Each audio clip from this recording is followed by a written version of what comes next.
sky, and kings shall deceive. We have come into the night, thunder and raise in war at night. We have come into the night, thunder and raise in war at night.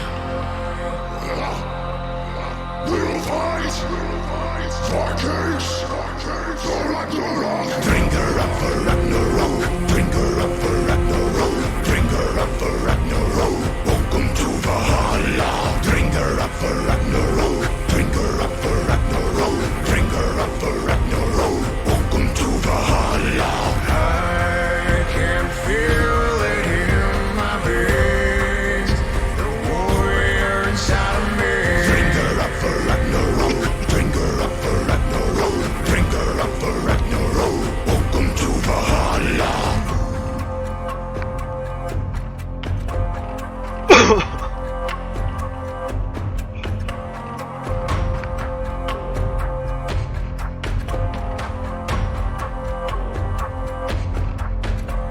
The sounds of arms, fierce morality. At nightfall the rain, and the silence leads.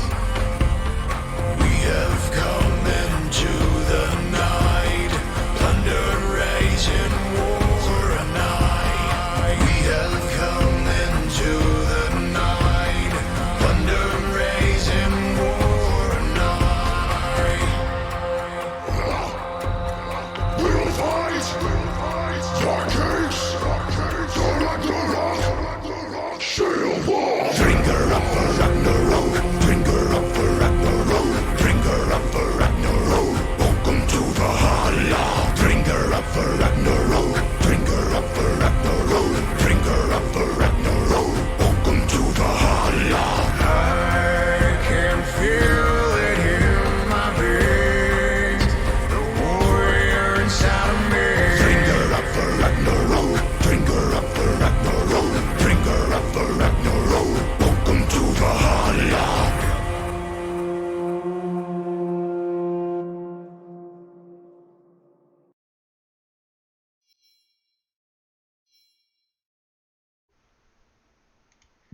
All right, welcome everyone to week 2 of Valhalla Esports.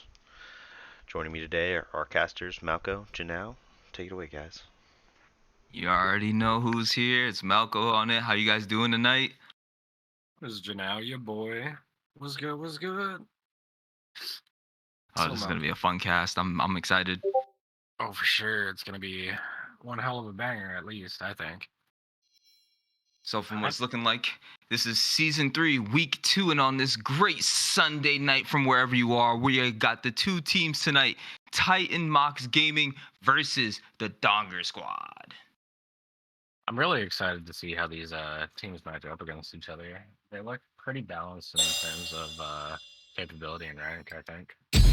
Yep, especially considering that both these teams do have some substitutions and some shifts in each of in a couple roles. Looking like Donger Squad, I believe, only has one substitution in the jungler with SP Viking, and Titan Gaming having a switch up where they top lane is going to be with Grammar Nut and jungler being Vixper, going back to what his main role is. Yeah, with Vixper actually going back to his main role, I assume that we're going to see a lot of Udyr. Just a ton of Udyr. If it's not banned, it's getting picked today, and definitely a pretty dominating jungler for him to play, and definitely a comfort pick. And I'm sure they're gonna try to target those picks away from him, so that he's not able to be as comfortable and maybe kind of shift up things in the jungle, especially since they have a substitution themselves. Might make it a little bit easier. Yeah, I think also SP Viking, all I know about this player particularly is he has a good mindset, as well as he plays Scion. And that's pretty much it. I do enjoy the fact that Crispy Chicken is back for another season. I really enjoy playing with him and watching him play as well. He's a particularly open style top laner. I do like in the chat that we already have somebody, what's it called? They're already interacting with us saying that looks like Grammar Nut versus Crispy Chicken is the matchup of the season. That sounds pretty. That sounds pretty intense. So already we're looking for a banger top lane matchup from this game. Yeah, I'm really excited about the mid lane matchup too, Criplord. I wonder if he's gonna pull out his Ezreal and then Mockingbird. From what I've seen from Mockingbird, he's a very wholehearted type mid laner where he's plays for his team as well as playing for himself. So it's gonna be interesting to see what he does. It'll be pretty interesting considering again both of these teams were very early into the season. Most teams are still probably figuring out their own synergies. They're still trying to figure out what everyone wants to play, as also different buffs and nerfs go through. We're just gonna see some things change over the next couple weeks. But if we're looking into it, are we getting ready for draft?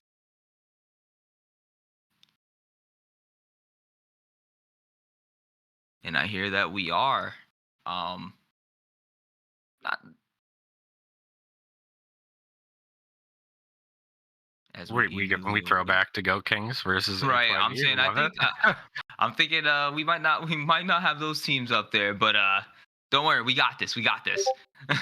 Round 2 fight.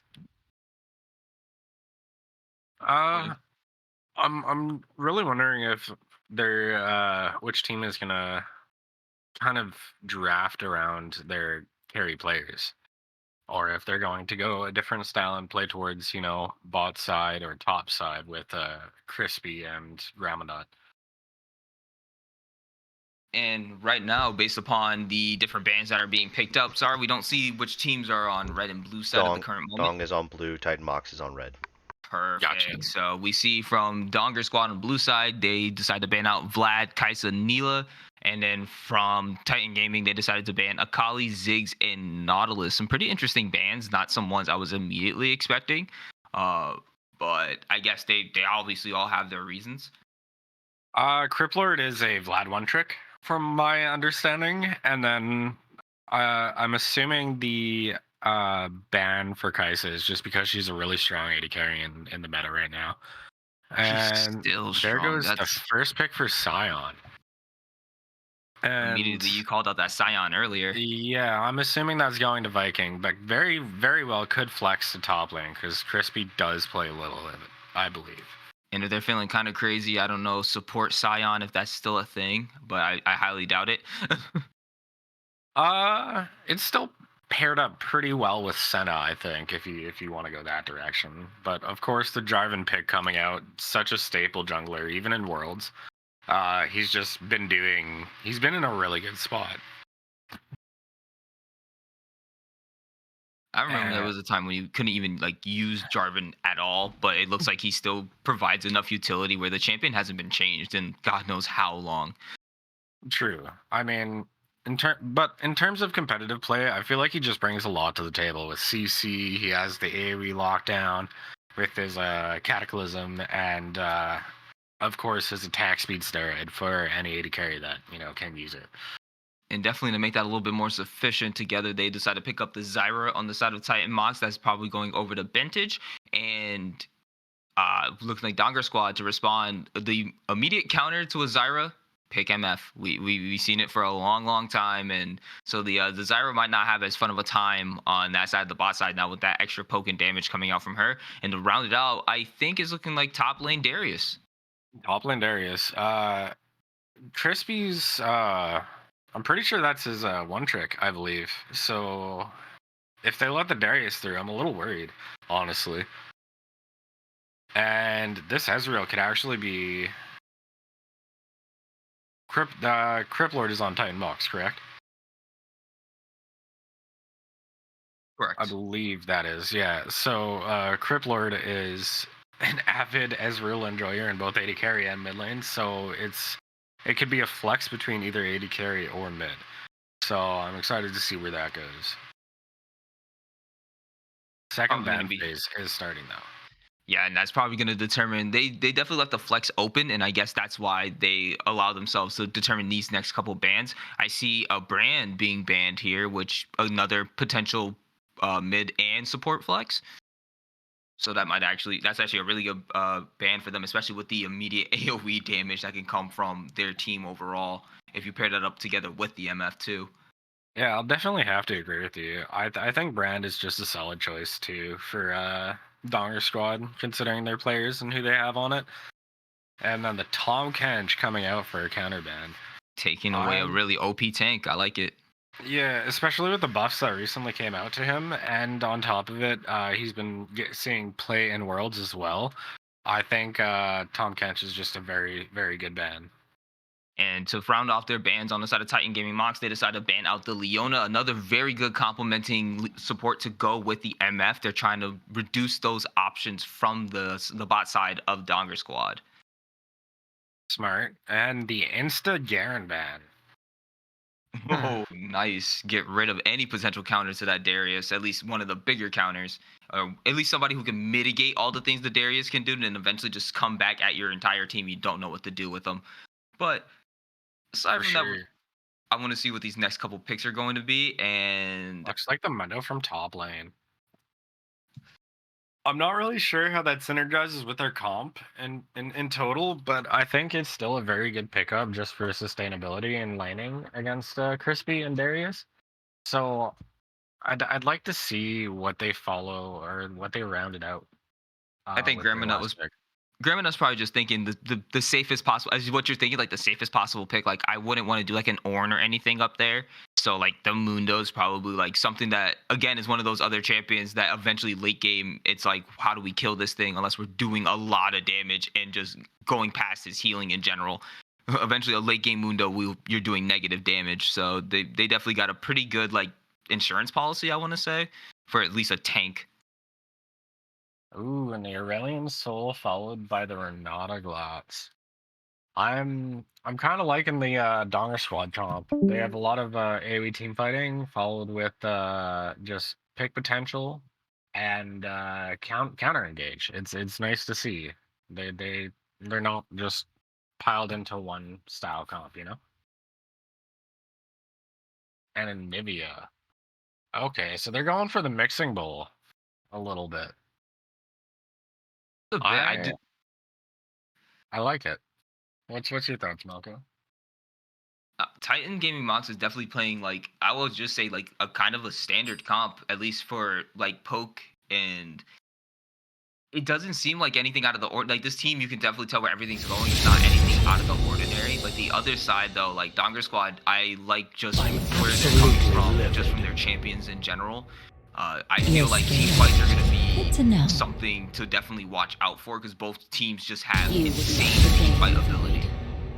I will agree, but I have to say, Titan Mox, their team comp is a lot more easy to perform on. Like, they just they have EQ from Zarya, Zarya E ults. They have, I mean, Ezreal is a little bit more harder to pilot, but other than that, it's like Anivia and let them just run forward and peel, right? Whereas Donger Squad, they have a lot more harder to execute champions. So one mess up in a team fight could definitely spell their doom. So it's definitely going to be on Donger Squad to be on literally their P's and Q's the whole time. Yes, 100%. If I'm not, excited to see where this goes. I just feel like Titan Gaming Mox they want to make sure that they're just like or Titan Mox Gaming they swapped it up now on everybody. I feel like they want to just take this first game and just be like, hey, we can play something safe with this. Doesn't need to be anything flashy. We can definitely win with a very standard, easy to execute comp. Yes, sir. And I like the fact that they didn't pick Udyr, but they picked someone who's like pretty much the same as Udyr, right? He's very utility and he can do damage, but he's more there for frontline setting up, right? Exactly, and I think that's why they decided to go with the Jarvan over the Udyr, which it makes sense. You want to be able to have that potential setup, especially with the flag and drag, being able to gap close. And if you don't even get close enough, well, you once you're 6, you have the R just to jump on top of somebody and completely trap them anyway. So there's a lot of setup from their side, plus a Nivea wall, plus Zyra ult. There's a lot going on for them. That's very easy, big AOE damage that'll be hard to miss. Yes, sir. Are we getting ready for spectate? Looks like we should be. Oh yeah, here we go. So I really think these it's very front to back style for the side of Titan Hawks. Whereas I mean, take into account they have jungle Scion, right? So they technically could flank. It's kind of dependent on what style of build Scion goes. If he goes lethality or if he goes tank, you know. He definitely could set up some good bush games and give his team advantages that way. It's especially like for setup for objective fights more often than not. If you just out of nowhere just walk into a Scion knockup, you're just like, oh, well, that's kind of devastating. Exactly. I'm super stoked. And with that, we'll take it to the break.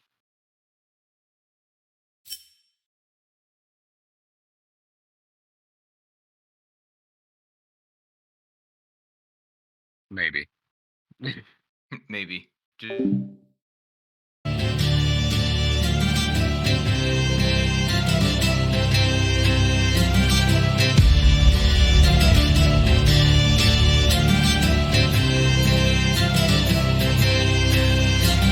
Sailing across the mighty rivers, in a row to the beat of drums, heading amongst the raiding seas. On time we approach the gates of foes, ready and gather all our strength. The night has come of soaring rain. For the honor have no fear. We shall ascend this night of war. Ready and gather all our strength. The night has come of soaring rain. For the honor have no fear. We shall ascend this night of war. In the whispers of our feet,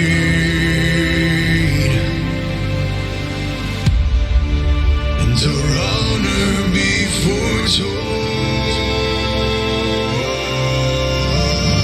Warriors of the northern land, and is forged into our heart. Shields be shattered, arms of steel, bloody axes fly with fury, raging thunder shake the sky.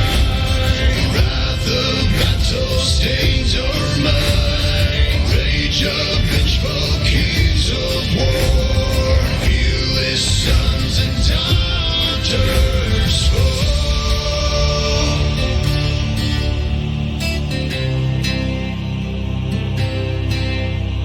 Sailing across the mighty rivers, in a row to the beat of drums, heading amongst the raiding seas. On time we approach the gates of foes, ready and gather all our strength. The night has come of soaring rain. For the honor have no fear. We shall ascend this night of war. For the honor have no fear. We shall ascend this night of war. In the whispers of our feet,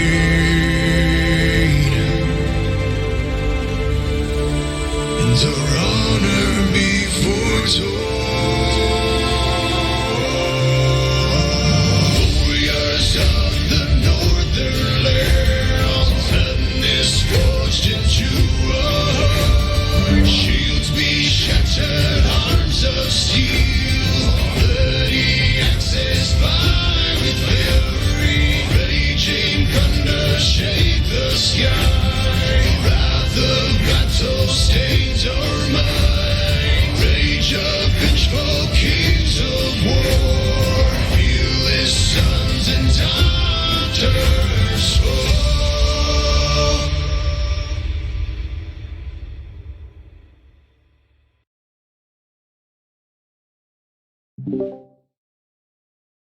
Alright, and we're back, waiting for this game to load. Yes, sir, we are.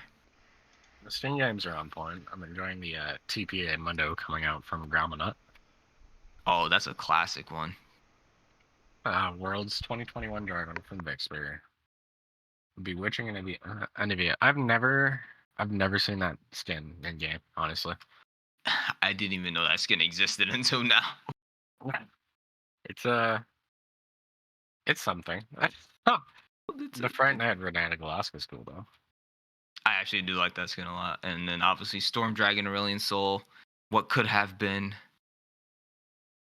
It's very spooky, very Halloweeny vibes coming out. I mean, 2 days away. Happy Halloween, everybody. Well, close enough. Don't remind me. Horror scares me. Horror scares you? How can it? I'm a very jumpy person. And horror has a lot of jump scares. So there's that. See, I'm a horror junkie. Like, I actually got to finally see Saw X today, and I'm just gonna say this personally. You know what? It's fair enough.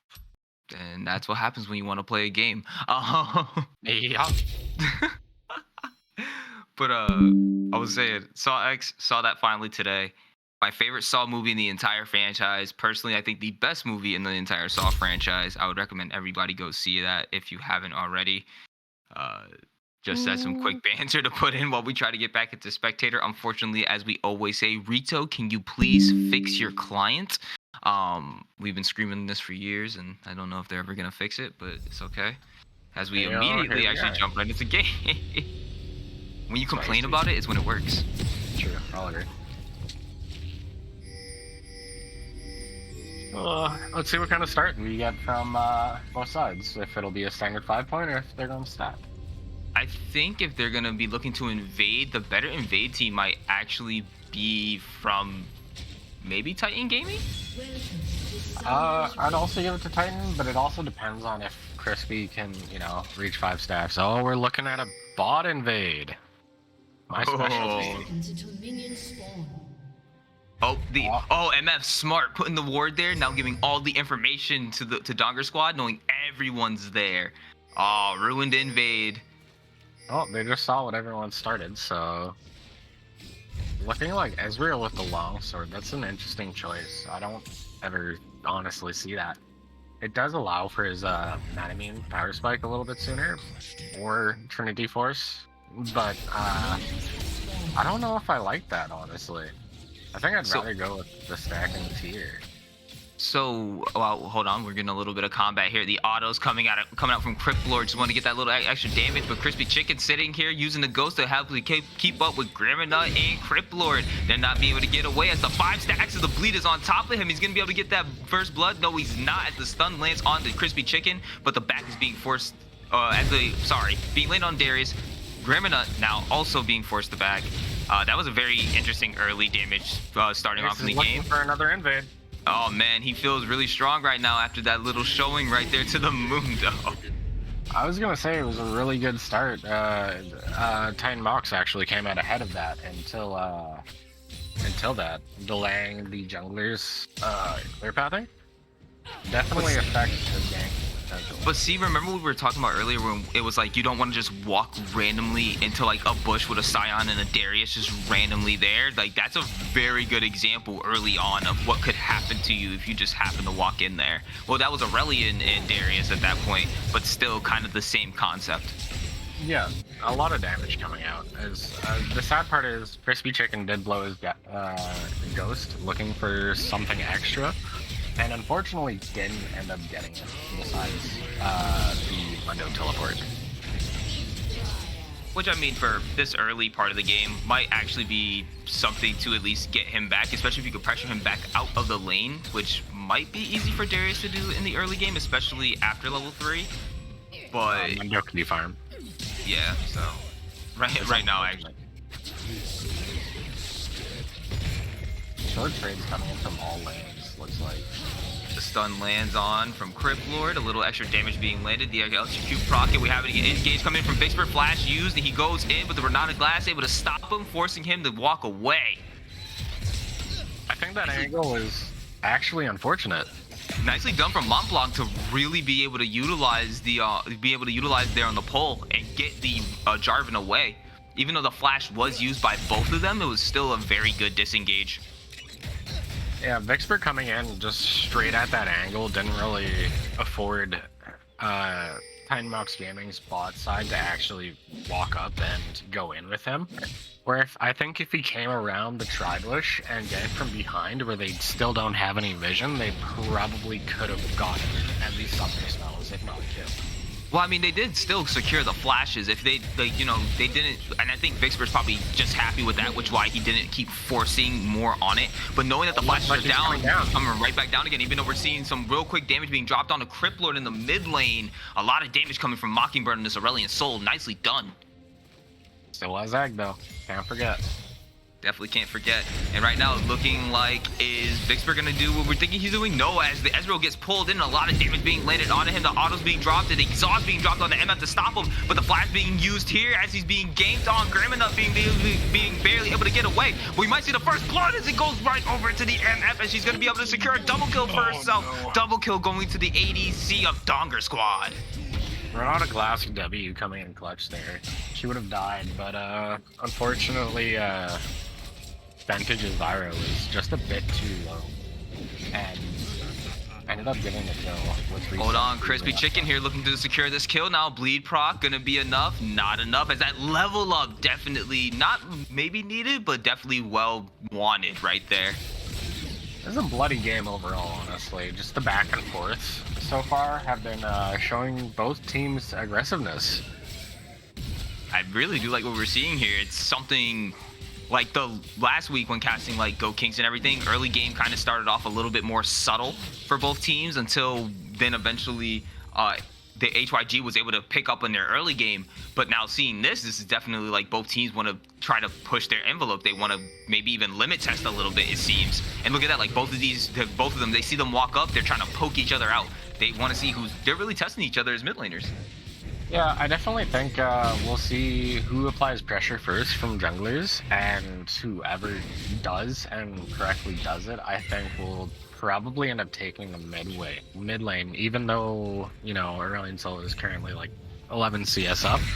It's still anyone's game until jungler actually comes and provides that little bit of extra push to give them the roaming opportunities, the just perma wave clearing states, right? And definitely, and again, also considering the Aurelion Sol wants to try to be constantly pushing out the Anivia, where he has the advantage on the roam timers, especially being able to traverse the different lanes so quickly. It's definitely going to be, I feel there's going to be a lot more mid jungle synergy between Donger Squad than here, but we might see an engage here. Vicksburg's just waiting in the alcove. Sion is also soloing Dragon right now, so there's that. That's a free blue team Dragon. Congratulations to Donger Squad securing that first Drake for themselves. Vintage not being seen there, pulled in by the Renata Glass. That might end up being a death on Vintage as he's able to barely walk away. Vicksburg trying to walk out to be able to save his support as the Qs and the autos coming out here. We now have Anivia down here, now with Aurelion Sol. Stun being able to land on Renata Glass. Gonna go in, tower dive and kill. Crippler being able to secure that kill for themselves. Flash trying to be used by Vicksburg to get away from the tower shots, but a clean kill. But now we have the Sion here. Sion ghosting in. He's definitely gonna be able to take somebody with him. Landing that knockup, taking out the Zyra as he walks away as Aurelion Sol comes down. Ult lands, being able to take out the Ezreal here. More blood being shed as more is being chased down. Flash trying to be used by Anivia to try to get away, even with the egg. She doesn't want to risk her own life here, using the wave clear, trying to get them away. Knocked up by Sion, but it's not going to be enough. Looks like this fight is over as we see 4 kills over on the side right now of Donger Squad, definitely showing their team prowess. I really like the way that Titanmox set up their gank and their tower dive with Anivia coming in from Tribush and landing the stun onto Montblanc. But sadly, with the Sion going into the red side bot side jungle and then looking for camps, he was in the perfect position to walk down after he saw this happening, and then the Aurelion Sol also followed in and just secured pretty much their only escape route. So they just had to fight, and unfortunately, they just weren't strong enough to cut it, and they were low on resources. And now we're starting to see them pay for it as we see a slight 2k gold lead on the side of Donger squad here. Most of that lead looking like it's being in the bot lane right now, with this MF being up 2-0, nice little 150 shutdown, and just about even on farm with the Ezreal. Yep, so 600 gold, about 600 gold of that lead is about sitting in the, 700 of it is sitting right now in the bot lane. I expect Dragon to take his Grump and then gank bot again. Good use of the CC negation there, so he doesn't have to get pulled in. Actually, it's 1100 of that gold. I'm sorry, guys. 1100 of that gold is actually sitting in the bot lane between both the MF and Renata Glass of that 2k gold lead. So that's actually pretty insane to see half of your lead being put on the bot lane right here. And that's actually maybe where you want it to be. You want this MF to really get ahead, especially up against a squishy bot lane like Zyra and Ezreal. Yes, sir. And it's kind of sad to see, too, because they have devoted most of their resources into bot lane for the side of Titan Nox, right? They've had 2 driving ganks so far, maybe 3, I think. I can't remember. He did make a wraparound gank. Yeah, and there's just nothing has come of it. So I think he needs to spend his time like ganking one of the other lanes that could possibly have more pressure, like either mid or top lane. Top lane is looking like super even with Graminot actually having a lead in CS. So he definitely could make something happen in either of those lanes. I think... Oh, Crippler's in again. Rip his wave clear. He's just going to take a reset and probably buy a blasting one. No. He's not resetting. Doesn't look like it. Instead of right now, we see a little engage ult being used, but flash out from Mockingbird to get away from the Vixbird's ultimate. Not going to be used there, but who ends up securing that? I couldn't even tell. It actually ends up going over to Sion, and Sion ends up taking his ult out of there, securing that Rift Herald and getting out alive. Good job on this from Viking right there. That's super unfortunate because if Cripplord had mana, he would have been able to stop Sion ulti in his tracks. But he refused to take the back. Right now the team is playing really well. Covert Panda, are you going to be able to go down? Not enough. No! Just going to barely be able to get away, but not enough. Shut down, going over to the Ezreal, and that's a really good kill to pick up right there. And that's the power of Zyra. That's that right there. Just E ulti, and your AD carry cries. I think right there, though, like Covert might have been a little too afraid. If he did stick around maybe a little while longer, potentially might have been able to secure a kill and keep himself alive. But I can definitely see why he didn't stick there. I personally would have probably ran away too, but you know, it's okay. It's still a 2-1-0, still pretty even lane between the both of them. So he's not too worried about giving that up to the Ezreal. For now, it's just keep playing. You guys are still ahead. True, but that Ezreal kill, it had to... Ezreal's being jumped on right now. That's the ult coming down. Covert Panda be able to take the solo kill right onto the Ezreal as the ghost is being used here early by Crispy Chicken, taking that tower shot right now. It looks like Mundo wants to chase him down as well. Not going to be enough as the Rift Hill now dropped down and a couple turret plates secured for the mid and jungler down here as they're looking for the second Drake. Second Drake is going to be huge, especially since they have like such big amounts of frontline on the side of Donger's squad. With Sion and Darius, the extra armor in that is just make it that much harder to get through their front line, and especially since they don't really have any like tank melting stats besides Zyra and Anivia. But Anivia's going Rod of Ages instead of the Leandries. Thank you. So I really gotta say this might be an itemization issue on the side of Titan Gaming. And here's the bush. Here's the bush. And what we were waiting for right here is the bush as everyone collapses in on Facebook, but not going to be able to get away as he's immediately taken down. But the Renata Glass ultimate coming out, trying to stall it out for them, but not going to be enough as Ezreal's able to secure a kill onto the support.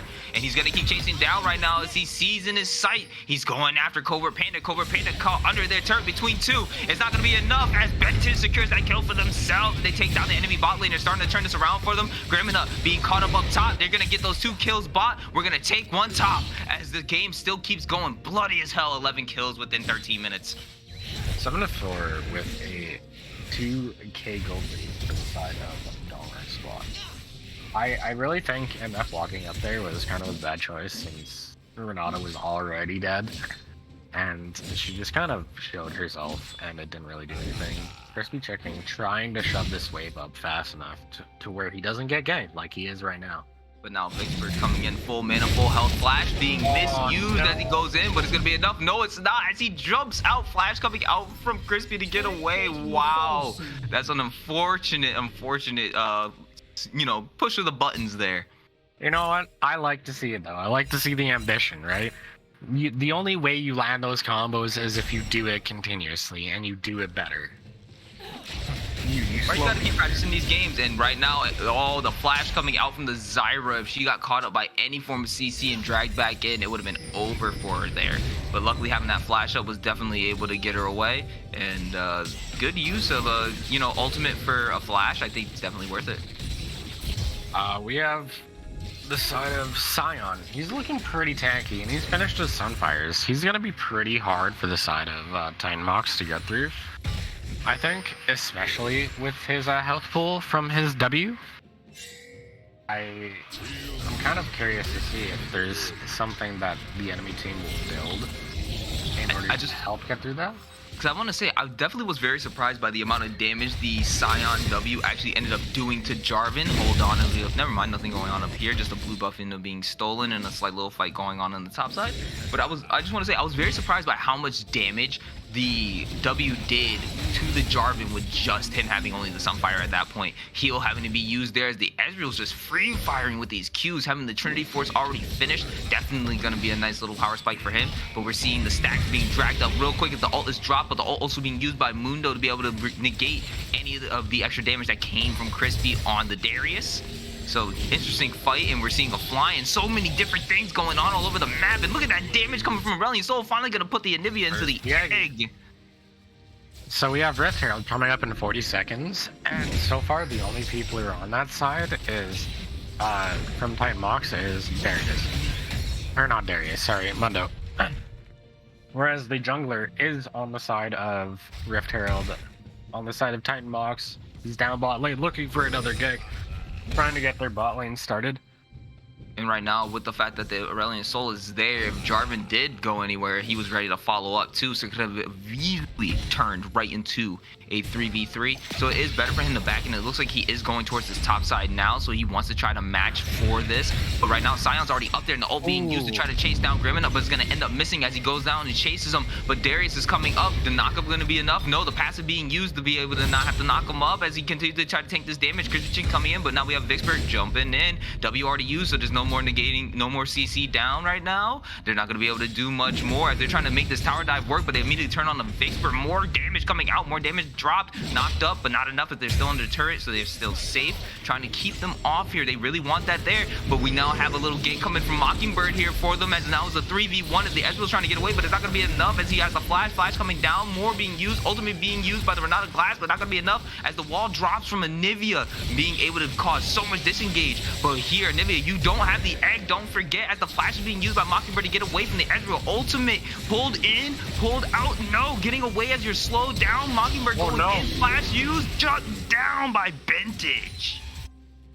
That team fight was a little bit hectic. I feel like both teams kind of wanted to both engage and disengage at the same time. I feel like there was a lot of mixed calls there coming in from the side of Donger Squad for sure. And right now, Grimina taking a solo kill for himself up top side as Anivia gets down, but also takes Renata Glass with her. Two fights going on at the same time. Unfortunately, we didn't see what happened at the bot side, but it definitely ended up showing right now that Titan Gaming still has some serious fight left inside of them. We're about to see that gold sway come back and just even out even more. Yes, sir. Just about 1k under as we see the TP coming in here from looks like it's gonna be Aurelion Sol to come help his jungler out, and the flash coming in from Grimina trying to help him get away, but you're gonna be sitting there pulled in by the Aurelion Sol, get pulled in by the stars. The damage is just taking you down. The ult didn't need to be used there, but you still used it anyway, and Viking ends up taking that kill. I think Grandma definitely thought he was safe in that particular. Hold on, Anivia. The Rift Herald is here, and you're under the turret all alone against a big old tank of a Viking, and he wants that kill. You don't have an egg. He's ghosting up after you. The stun being used and a lot more damage coming down. He still wants you. He's still chasing, but you got away just ever so slightly. You don't want to stay there alone, though, especially with the Rift Herald here being able to charge. That's the second charge used, and yeah, that was... Wow, they actually got a lot of worth from that, actually. Literally a turret and 3/4. Yep. Oh, but it looks like Vixper's looking for more. I like what I'm seeing from Titan Gaming here.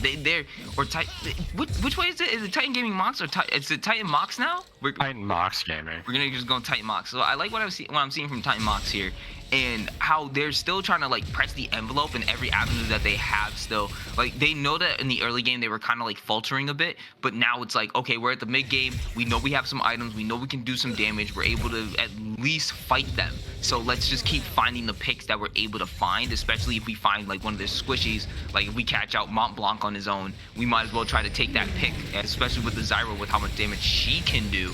I wouldn't be surprised if she's up in the damage charts at the end of the game. Yeah, they're down gold, but like it's not by much, so they don't really need to be that scared, but they definitely do have to be more aware that they don't have a top side anymore, and Baron is coming up, so they can set up death bushes pretty easy. And right now, Viking all alone, but such a big tanky boy as he's able to just sit there and take so much damage, but that might end up being his death here as the Renata Glass ultimate comes down, or the Renata Glass W comes down to save him, but the ultimate drops from the MF is able to take him out. Cobra Panda ends up taking a kill for himself as Vixper goes down. Grandma coming here, being the tank, trying to absorb a lot of damage, but not being enough as he's knocked up and might be able to get taken out. Shut down though, as he's able to take out Viking on his own. Viking trying to find a target, trying to find somebody to take him out in the zombie form. He's going to try to get a lot of damage down onto the Ezreal, but Ezreal goes over the wall, being able to negate a lot of that damage as Nivea gets pulled in, but he has the egg here, so he's a lot safer than he's been in earlier fights since before. But the damage being dropped, Mockingbird getting a drop down and taking that extra take damage onto the Zyra. Honestly, this fight turned out a lot better than it was looking. Oh, there's another trade. Especially for the side of Titan Mox, because they just kept running in one by one, and you can't really afford to do that to Darius, MF, and Renata Glass, especially people who can, you know, pick you at a moment's notice.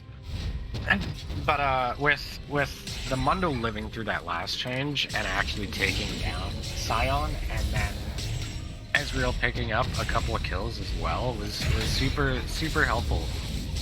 I think for sure we're going to see the next big team fight around Draven, and I assume that the teams are going to start setting up for it around now. I would suggest they probably do so. I do like the fact that Vintage is trying to drop a ward on the Baron in case, you know, Viking's already up here. He already knows that they're at 2 Drakes. They're willing to give up 1 more, and they could just go for a Baron here, and I'm sure they don't want to end up risking that.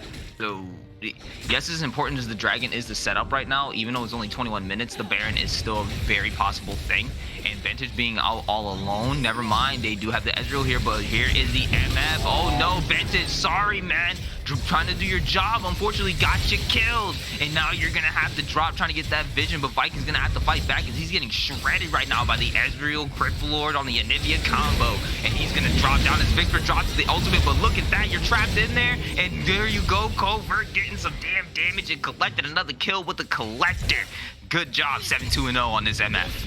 I was definitely gonna say, Sion right now is a massive threat and a massive wall with him having his 2-item power spike, and then Covert obviously just having 2.5 items. He opted to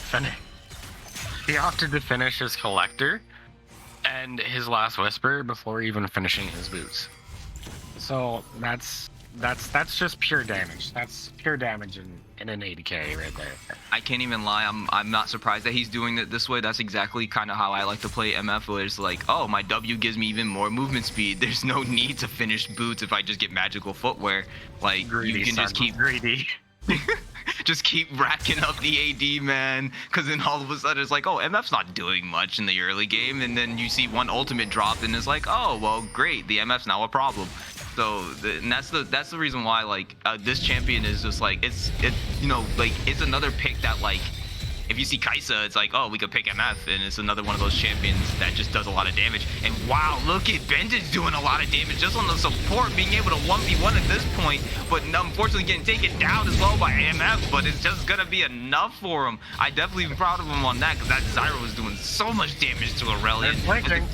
They're doing a lot of fighting here as Crispy Chicken is right in the middle of them, but right now, Donger Squad getting dropped one by one, but the NF ultimate coming down, but just what you got right in front of you is just a big old wall of a tank is in the window as you get shut down by Bigspur, and the rest of your team is getting eviscerated from the back. Not a single person else dropped after that. Four for just literally one. Or 5 for 1. It's crazy that this happened, and that's a Drake secured for Titan Gaming. Yeah, Vantage starting off that fight by picking off Bird is huge. Even if he did die, it's a support for mid lane and an Aurelion soul at that. And then to follow it up with Mundo going where he pleases and absolutely just slapping the ever-loving out of Misfortune while she's ulting, just did not help anything in terms for Doll. Such a like, gold swing. It's funny. It's like the only thing that could have been better there would have been like a Braum that would have been absorbing like all the frontal damage right there. But aside from that, it's just like he literally just said, "I'm in front of you. What are you going to do?" Yeah, and the ult wasn't even close to killing him. That's the sad part. Like the collector couldn't get him pop or nothing. Yeah, he started off at half HP and he just tanked all of it. And he's only going to get tankier. That's the scariest part, right? Whereas Jarvan is also close to finishing. A lot of damage being dropped on the MF. MF might actually end up dying here. No, barely being saved by the Renata and the healing as Mockingbird is able to take down Vantage, but the Q being missed as Cobra Panda barely gets out alive. Whoa. Oof. Oh, Jarvan went with a cleaver rush instead of a Spear Shojin. That has me questioning. Because like that, I feel like that's Jarvan's big power spike is the Gore Drinker into Shojin. It just makes him so tanky. His cooldowns are so low, and he just gets to EQ spam on your face, and it's annoying. Because even though the tower was taken for Donger Squad right now, Crispy Chicken having some trouble against them here, barely taking that out as Aurelion Soul secures the kill onto the Ezreal, turning around the fight as Titan Gaming is able to come back around. Jarvan taking out the Aurelion Soul as SB Viking is just sitting in there. This big old tank of a Scion sitting there just threatening everybody as the Renata Glass ultimate is dropped onto him. Graham up being brought down to low health, shut down, going right over to SB Viking as Renata's going to try to run away but getting taken out by Big Spears. Big Spears is now with Vantage 1v2ing here is on Viking as he's able to almost take him out. Is it going to be enough? Yes, as Big Spear drops and so does the Zyra going over this Viking looking like a threat. That Heartsteel stack though. What that Heartsteel stack do though? Hits you for a quarter of your HP every time. That poor unfortunate Zyra. Didn't even realize just all the HP just went from 1 to gone. Yeah, it's unfortunate, but that's Scion. And it looks like he might be going, I'm not sure if that's a Hydra or no, that'd be a Titanic. No? Coming out from the side of Scion. Yes, so the Titanic Hydra. More damage scaling from his health, which broken flatly. And he's already like he's healing like he has a Warmogs when he doesn't have a Warmogs, and it's just like, okay. Like I know it's part of red buff, but still, like, okay. Just Scion. What can you say? I mean, I'm really excited to see this next team fight, as teams will probably end up setting around Baron, and looks like right now it's pretty. Vision isn't on the side of Time Boxer. It definitely does look like right now that both of the teams are trying to finally find a way to break this game open. They've been having all of these different fights, and yeah, they're like, they might get like some damage on turrets here, they might be able to push a wave out there, but it's still not like, it's not breaking the game. It's not giving them the advantage that's like making the other team go on that one like mental swing where they're like, okay, we're really losing here, like what the hell are we gonna do? So I think right now both teams are just. I think Baron right now is probably a very important objective, or even like if they can stall out for the next minute until the next Drake is up, where they're now trying to contest for who's gonna get the soul point first. And if what I'm looking at right now, you definitely don't want a team like Titan Gaming to have a 4 stack of Infernal Drake. As we see right now, 4 teammates are dropping on the Gremlin as the TP comes in, and Jet Mockingbird dropping onto him. So much damage being coming out from him. Who's gonna take this kill is going over to Covert. They just gave Baron though. That's a not the Baron. right play. Yeah. 300 gold for 1200. Come on now. Yep, that's going to be an unfortunate thing right there. They're getting so much gold going over to the side. Titan Gaming, they're willing to risk the Drake, and they actually can just go right over to it, and they still have decent members up, even though Graminut's down for another 30 seconds. If he does have TP, yeah. exactly, he still has TP up. If they can stall for the fight or at least try to make something happen, if not, they can possibly even finish them off here. They also blew ultimates. Well, Crispy Chicken blew an ultimate. So you have to keep that in mind. They're going into this 1 ult down. I guess Graminut is too, but I don't think Graminut really needs his ulti to beat Mundo. Right, and this is the fight that they're looking for right now as the Drake is going down. It's actually taking a lot of damage. Blue team is able to secure the Drake, but Visper still goes in as he uses the Cataclysm to get them all down. As the ultimate is being used, as we see shut down going on to Visper as Cobra Pan is able to secure a kill for himself. Dr. Squad trying to turn this around as the double kill goes right over to Reliant Soul. Ultimate used by the Viking here. He's chasing down Anivia. Anivia still has that egg up, but now you're all alone as you have 3 members chasing you down. Do you have the flash to get over the wall? Yes, you do. You're going to be able to get way alive. That is now 3 Baron buffs lost, and the Drake as well. Potentially make it 4 as he gets the shutdown onto him, but tick, tick, boom, as you're going to be chased down by Aurelion Soul. Killing spree for Mockingbird, and that's now 4 Barons done. Unfortunately, I would have liked to see 10 Mox Gaming just give up the dragon, shove out lanes, maybe take a tower in mid lane and top, since they already had wave state there. It would have been so much more beneficial rather than just the 1 dragon. Even though it puts them on soul point, it's not actually soul point, right? I just feel like they gave up a lot for something they didn't have. Right, and then I don't like what they're doing here. Right now it's like sending 14 teammates down. Like, you just saw that the enemy team made that same mistake last time, and now you're just sending more members down, so it allows the enemy team to be able to do more on the map.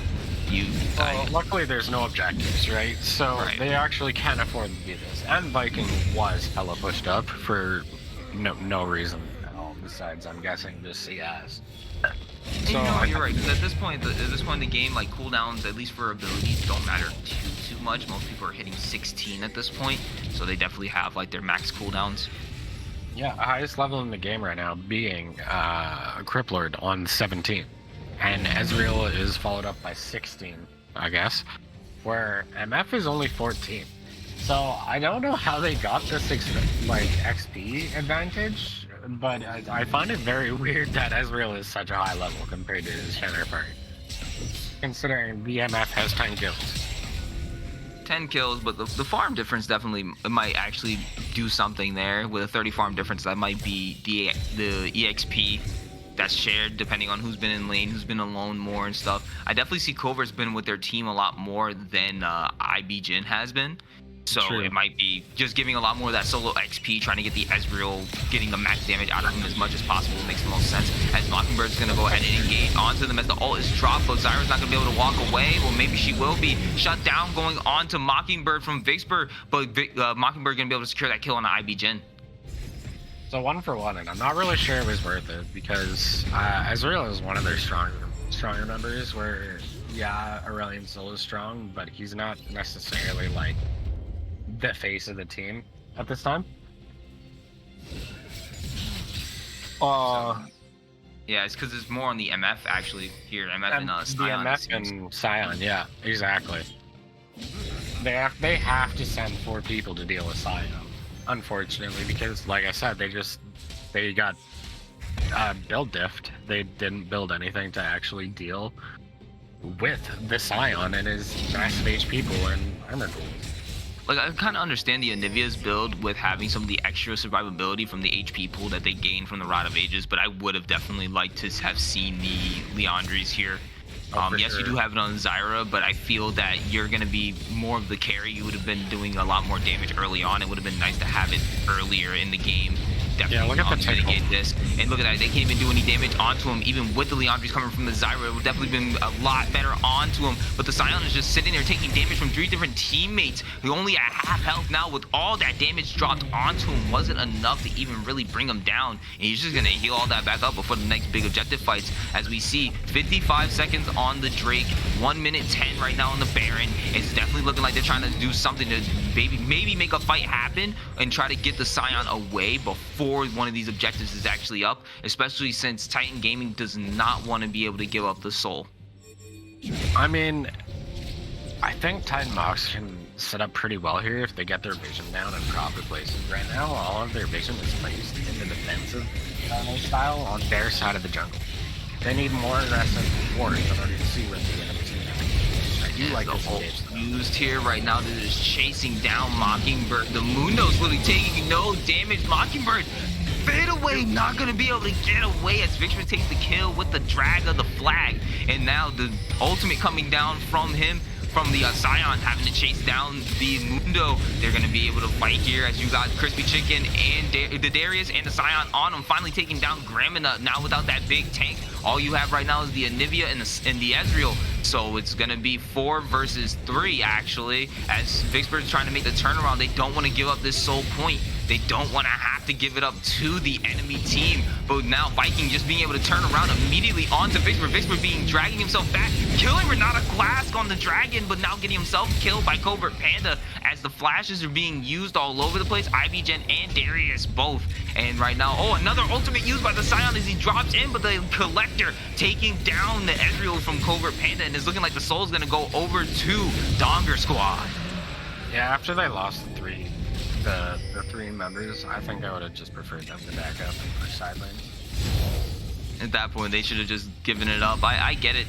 They don't want to give up a soul like Infernal, but at this point, it probably would have been much more worth it than just losing a whole bunch of members and giving it up, and now potentially losing the Baron as well, as they're able to just make a V-line over to it. Unironically, I do not like Infernal Soul. I think it's one of the weaker ones. Because yeah, you get damage, right? But like on the other hand, and in terms of other dragons, right? The Ocean Dragon, you get healing. The Chemtech Dragon, you get percent of tenacity and healing shield power, and then its soul point is the under 50%. You become harder to kill or whatever, and you get more damage. Like, a lot of people talk shit about the Chemtech Soul, but I think it's actually pretty handy, especially if you're running a heal and shield team, which is most of the meta right now. Definitely seems like a much more underrated type of Drake to get. And right now, I know like for what this team is, they definitely probably want more damage, and I see like why you don't want them to feel like, because I believe when you get an Infernal, once you get Infernal Soul, it's like what, 1,300 gold worth of damage stacked up on top. I think so, something like that. It's a really weird gold stat. So it's basically almost an Ornn item worth of stats that you end up getting in damage. So it's basically they just got a free Ornn or a free Ornn item for their entire kit.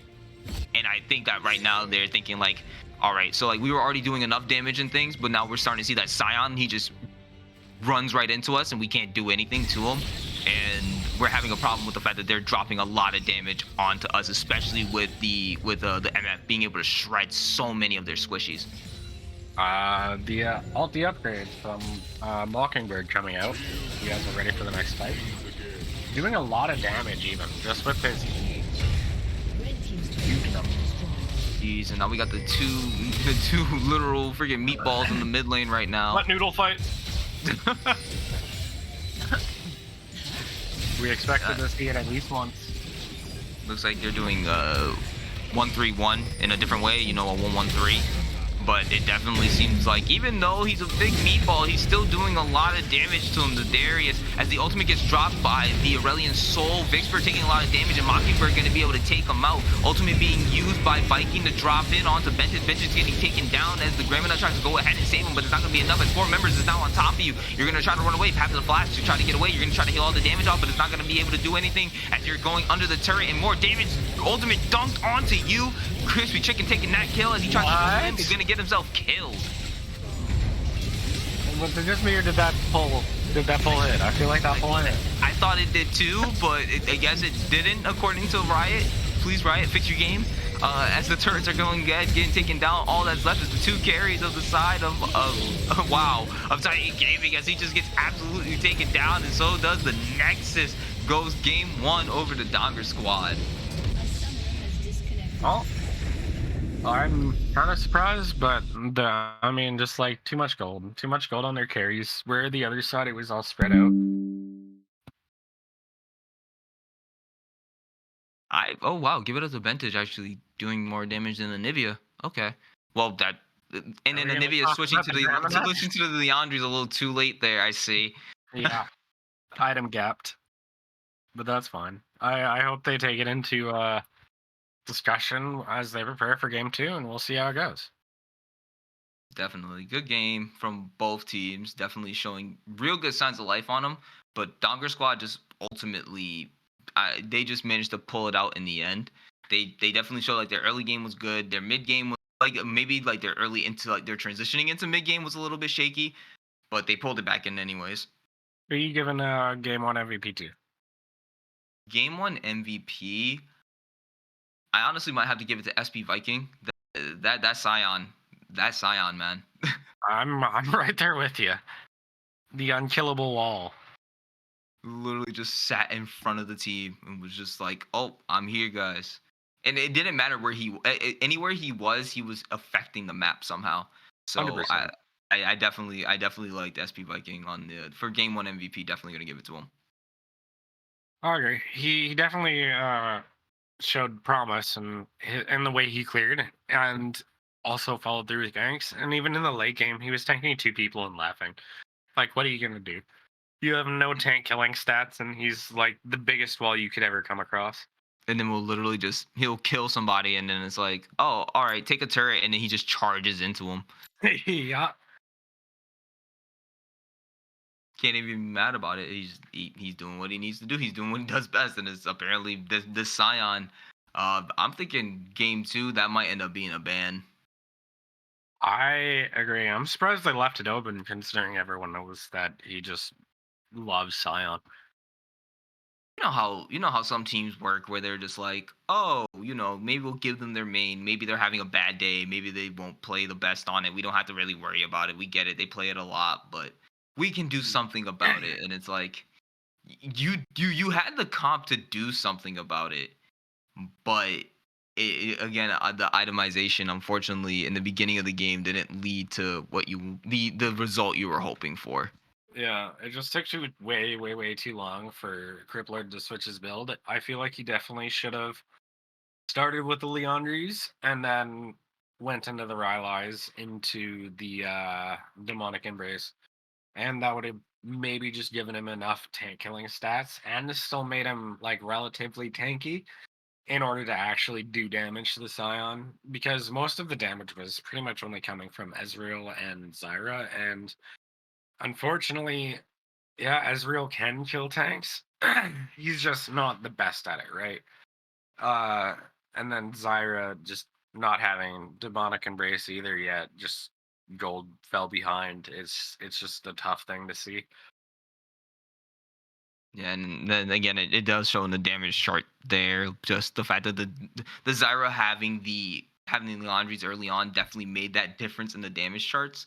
So it can only imagine like what might have been there if the game was switched around a lot earlier. I did like how Vixper was trying to be like, trying to help the bot lane get ahead, especially once he noticed like that was definitely a big win condition for their team. With their bot like Zyra starting to like catch out certain people, the Ezreal starting to actually do a lot of damage, but it unfortunately didn't end up being enough. Yeah, for Vixper, I definitely like to see him adjust the way he ganks and his gank pathing, right? Like, mix it up, come through lane. go through Tribush, walk around the dragon pit, set something spicy up so they have less time to react, right? I think it could do them a little well, and I suppose we'll see what happens in game 2. Do we know if they're ready for draft or if we're taking a break? I do not know yet at this time. Do we Love want to go that for to us. a quick mid-song break, and we will cut back in when we are ready for Champ Select? I'm down.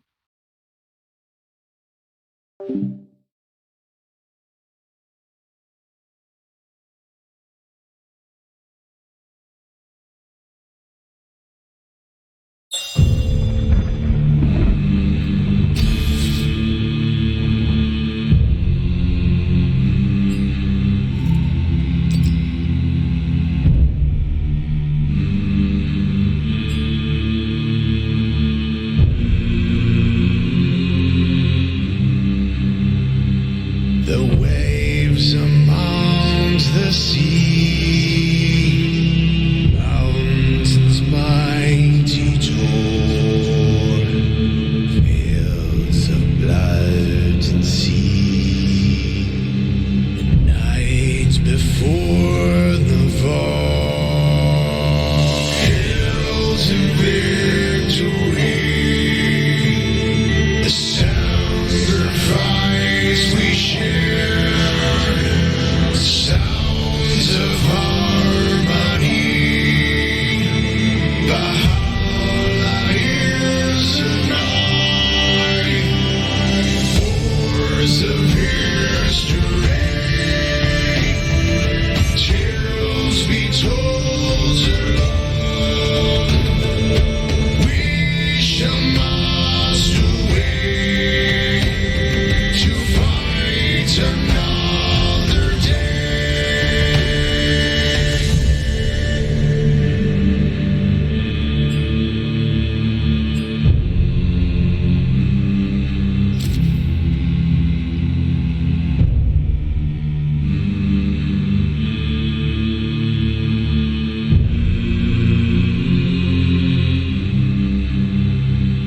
The waves amongst the sea, mountains mighty tall, fields of blood can see, the night before the fall, hills of victory, the sacrifice we share, sounds of harmony. Valhalla is nigh, wars of history, tales be told along. We shall master way to fight another day.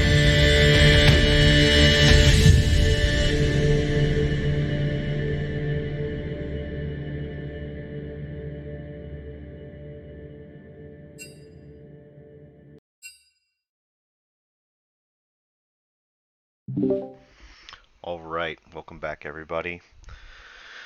Everybody's in the lobby. We got the draft little generated. Get ready to pull that up and get underway. Oh, yeah, I'm ready for draft. This game 2 is going to definitely look interesting, looking like we have the sides, I believe, switching up as we see Titan Gaming or Titan Mox deciding to take on blue side this time, and we have Donger Squad going red side. I'm excited to see how they change up the draft. I think they definitely get rid of the Scion or they first pick it. I'm not really sure what bot lane could do different other than actually like playing a more aggressive bot lane into piling their gold on their high salary AD carry.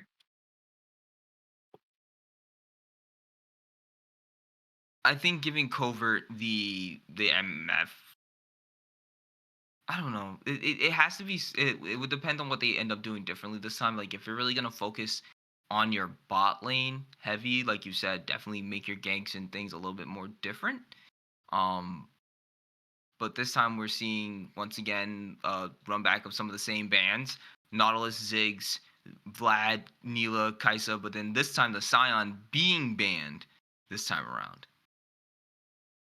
Yeah, the first pick's Seraphine. That's interesting. I do like the Scion ban. That's a smart adaptation. I wonder if they're gonna go for a Son of Seraphine lane. That'd be interesting to see, especially since all of their gold is in bot lane With Ben, or and salary. yeah, and I'm sure that it's gonna be Bentage actually uh doing that. I'm surprised they two times they didn't ban the Morgana and they actually didn't let Bentage take it, which is very interesting. But I feel like Morgana support is just definitely not as optimal as it has been. There's too many counter picks into Morgana now, whereas in the past she was definitely easier to play into many types of engagers, right? now it's just like there's just way too much. Like one spell shield just doesn't seem like it's enough anymore. No, it does And not. ooh, I like Donger Squad picking here Zach MF. I I like it. You I You're gonna take away my Scion. I'm just gonna go ahead and just pick another tank that actually might cause almost more trouble potentially, especially with the different gank angles he's gonna have on red side.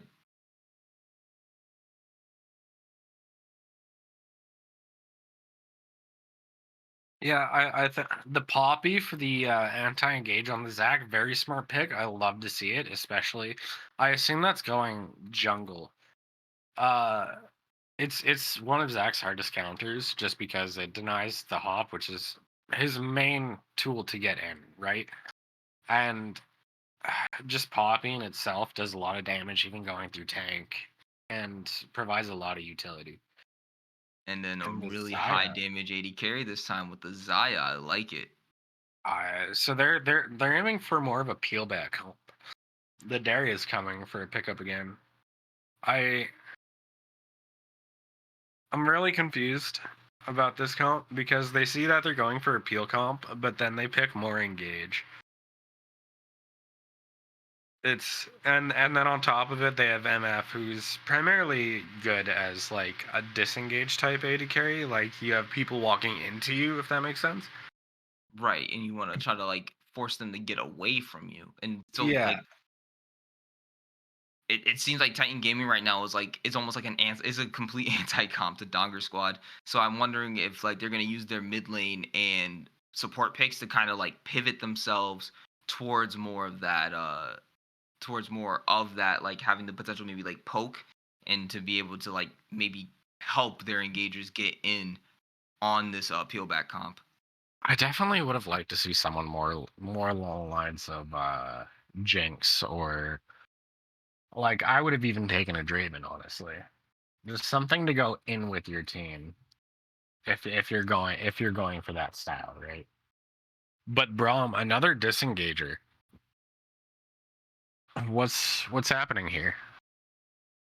I might think that just might be a takeaway just to make sure that they can't pick Braum themselves to negate more like okay, you have Zach who can't go in now as much with Poppy, and then now MF is completely blocked off with their ultimate from the Braum wall being up. So they might be trying to make sure that they don't have that happen.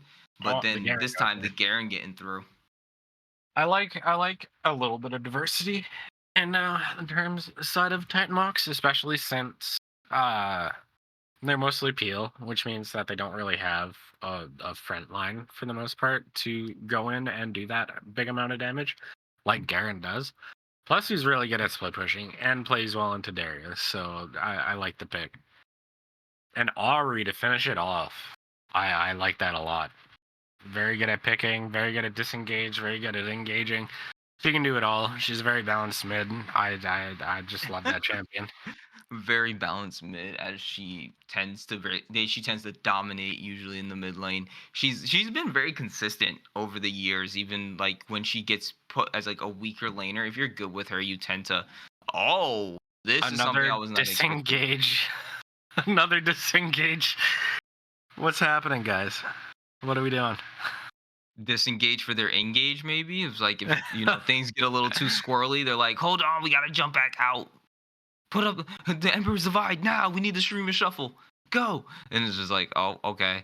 I mean, I feel this is what I kind of don't like about the Donger Squad team is like there's literally a literal button that just says you can't go in on us anymore.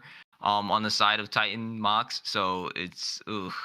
But unfortunately, Titan Mox has 7 of those buttons. I'm really excited to see how Dong will try and sort through their disengage and try to get anything. Honestly, I just don't see team fights ending up well for the side of Dong. So if I had to give this draft to a team, I'd definitely go with Titan Mox. I would definitely agree with that. They were definitely thinking in the sense of like, I'm not sure how many of these are actually comfort picks for Titan Mox, but I could definitely say they definitely have a safer team comp to execute, and especially it just kind of goes against what Donger Squad is trying to do entirely. Yeah, I'm absolutely livid. for having blue items, I'm very surprised how draft turned out. First pick Seraphine. I thought it was Troll, but they brought it back. I mean, it had a pretty good showing last week. I don't blame you. True. quite Unfortunately, strong. I was not here last week, so I didn't catch many of the games. You reek of If anything you need fear. to know, they're still going to be banning Seraphine on Beard, and I want to see if Bentuch can show why he also likes the Seraphine. And I definitely can see if this comp goes very well for Titan Mox, this might definitely be end up going to a game 3. I'm definitely feeling that way too, but we'll see how that pans out. Honestly, Because and even so, we saw last game, Donger Squad once again had the comp that was harder to execute, and they still managed to make something happen. So I think what's gonna really end up mattering here is if they can make that same thing happen again, but they do have an extra obstacle and other things to consider when you're trying to go and engage onto Titan Mox. yeah, for sure. And I feel like definitely Titan Mox's comp is a little bit harder to execute than last game, but at the same time, it's pretty simple. Most of it is simplified, right? I'm Garen, I go in, I press Q. I'm Seraphine, I press E, W, right? Same thing with Poppy. I feel like if they play their comp to their strengths rather than just playing solo queue style, I feel they have a big positive dub in their hands. I'm trying to think of how Donger Squad could bring it back, and I think the only really way I could see it is if Zach actually makes it through the front line and gets onto the back line with Naya and creates mayhem and causes everyone to peel back, and then the CC follow up from Braum I'm and absolutely then livid. shuffle to separate the team, maybe. But that's already a worrisome thing when you're looking at a comp and you're like, maybe. Like, it's not like there's really any definite I don't things blame on the you. comp that's like, oh, I'm it's quite definitely strong. gonna work. It's like, okay, maybe we can get this to happen. And when there's too many maybes, versus like, oh, if Titan Mox happens to be in a brush and the Ari Charm lands on one of on the enemy carries, and then they just happen to be there to kill him, then Yeah, it's a big roll of the dice. right, And like right. such a weird draft. But I mean, I'm excited. Titan Mox right now working with like a 6-sided die, and then Donger Squad working with a 20-sided die right now with their comp. Honestly. I do like the adaptation from Titan Box and actually banning the Scion and Aurelion Soul, since they knew that they were causing huge amounts of issues. Exactly. Now we're at the point where I think now we're gonna see. I don't know why I just thought like, why are they picking Malphite? But there is no Malphite there. But I really want to see Titan Gaming or Titan Mox to like put in like that work this time. Like again, you said they made some very decent adaptations, and I also don't. The reason why I'm also not too worried about the mid lane is like Azir is definitely like one of those much more higher skill ceiling champions. Like you really need to like really know what you're doing on him. And like I just feel like it's just gonna be harder to execute You're against someone duller like than an a Ahri. broken sandwich. Yeah, I'm not really sure how much practice. I must not fall. That's Mockingbird, right? Yeah, Mockingbird has on Azir, but he's definitely a champion that you need a lot of practice on. Just for even simple combos. So I'm gonna say a skill gap, maybe. We'll see. That's I think what he's hoping for right now is the skill gap coming in. Yeah, and balling is going to be, I think, one of the heavy ones we're looking at again this game.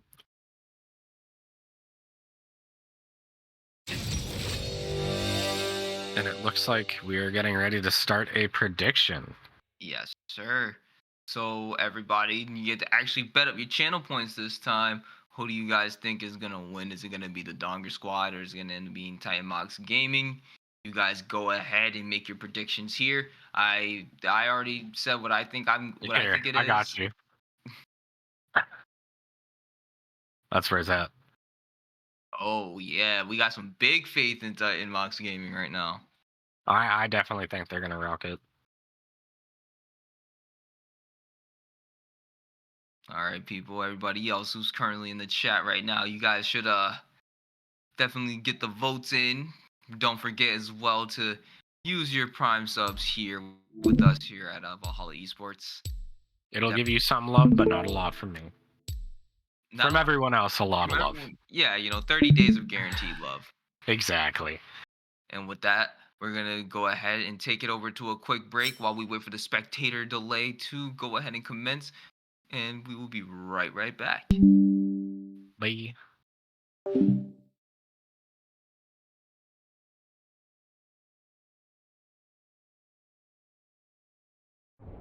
We will march into the night. Let the fear sink in their eyes. We will roar our battle cries.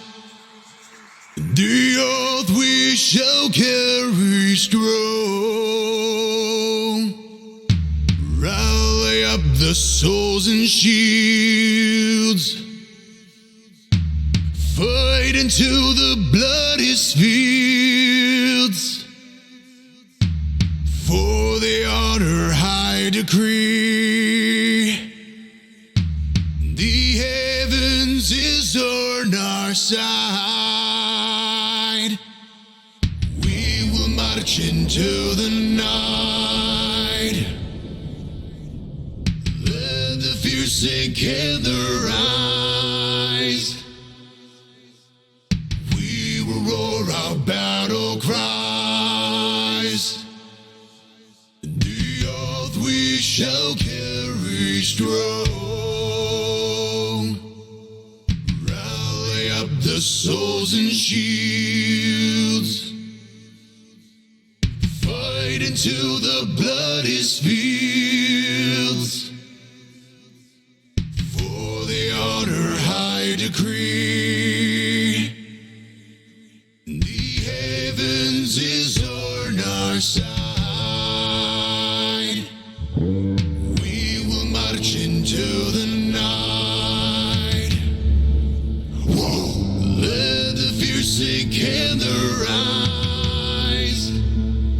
Whoa. We will roar our battle cries. The oath we shall carry strong. Rally up the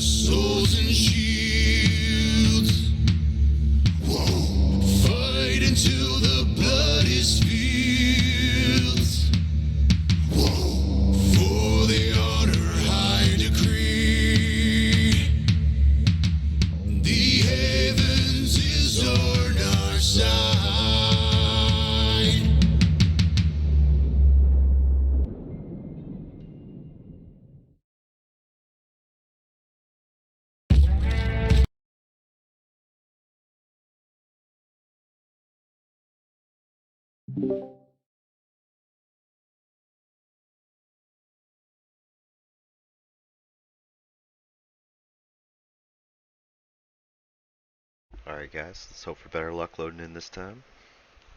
I'm sure we'll be just fine. Praying. Fingers crossed. Bowing down on my knees. I'm right now returning to the confessional right now as we speak, hoping that we'll have a better time. Forgive my sins, Riot, so then we can load right into this game. I've been asking Riot to do that for years. Turns out they don't, because I've been chat banned. Did not forgive my sins. I don't think they really want to forgive anyone's sins anytime soon. True.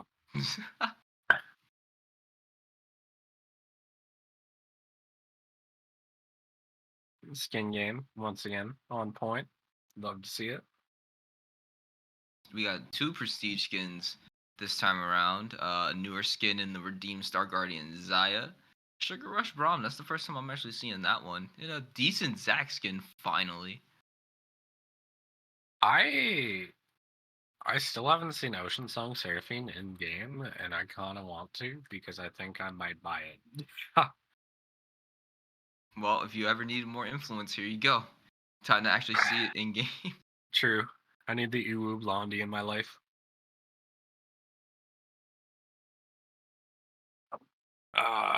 Looking like a spectator hates us today. Man, they don't want to ever fix it. They're never gonna fix it. Nah, be too much effort from them. I do like the ghost on the side of Zaya. Oh, Ow. we did it. Guys, we did it.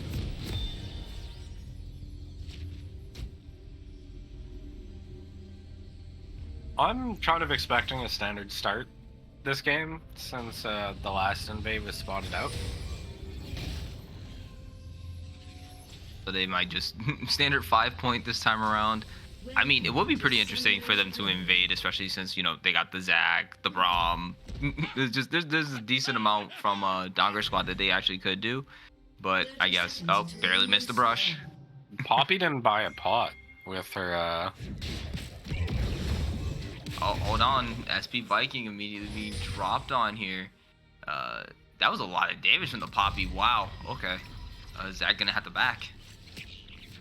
Poppy OP, as KB Jelly would say. Man, he would be so excited. Probably be complaining about the fact that he can't play the champion, but he'd be excited to at least see it in game. Yeah, poor KB. They'll never let him play the Poppy. It's okay though.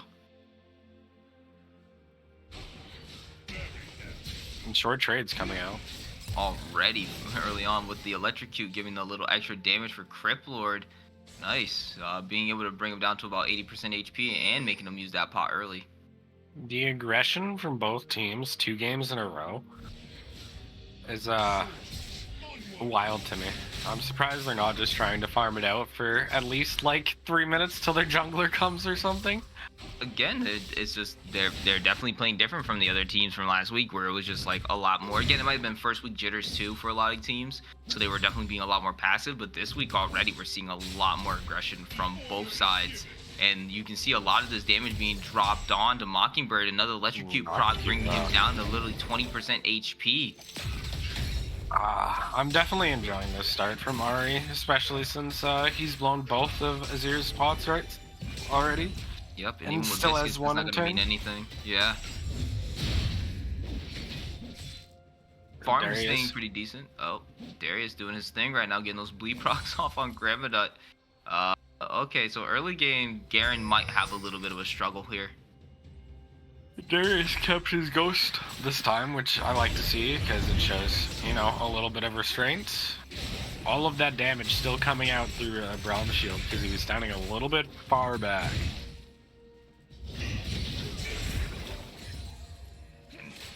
Seems that the bits of damage that we're getting, a lot of trading going on everywhere. Cryptlords, we can see he walks up here because he definitely wants that proc. He's gonna get the charm land, ignite, shield, Wait, hey? frag, but he's gonna flash out. Not enough. First blood going over to the Ari. What a beautiful combo from Ari, and I think we were talking about this The skill difference with the Azir and him flying past the Ahri away from his safety of tower. Literally had to call it in the beginning, and now we're hopefully. Maybe Mockingbird was like, okay, that was maybe misclick of buttons. He just wanted the he put his soldier there. It looks like he wanted the shield to negate the ignite, but again, put you right into the heat of danger. You weren't able to get away, even using your flash. Not going to be enough, and that gave up first blood. And Ahri only blew ignite in that trade, which means that she's still in an optimal position to get ganks off for her and get an even bigger lead, and vice versa if she gets ganked. Oh, hold on. Speaking of ganks, we got Grimmina here being ganked right now as he has to flash away, but Crispy Chicken flashing under the turret, taking 2 turret shots as well as Vixper's going to be here. Crispy Chicken able to take the kill, getting a little healing from the Q. We're going to be able to use one more auto to get him away. Another kill going right over to Vixper as he's going to go and be chased down, trying to get under his turret, but the W being down, meaning E slingshot allows the Zac to secure the kill for himself there too. Unfortunately, it was a lot of misclicks from Vixper, I think. It was missed skill shots, didn't time his W properly. So he just kind of died to all his Zac damage, where I think normally he would have been safe in that position. And speaking of which, Zac is here and ready, possibly to help out Mockingbird here. Hold on, the flash is still available, so be careful there. Vixper Viking going in, being able to get the Ahri to drag in. Not going to be enough damage, but the counter gate coming out from Vixper, even with it up, going after Mockingbird first. Good target selection, as right now Viking's not going to be able to get away, going into the blob forms. Even though 2 of the blobs are currently under the turret, they're going to be able to safely get this.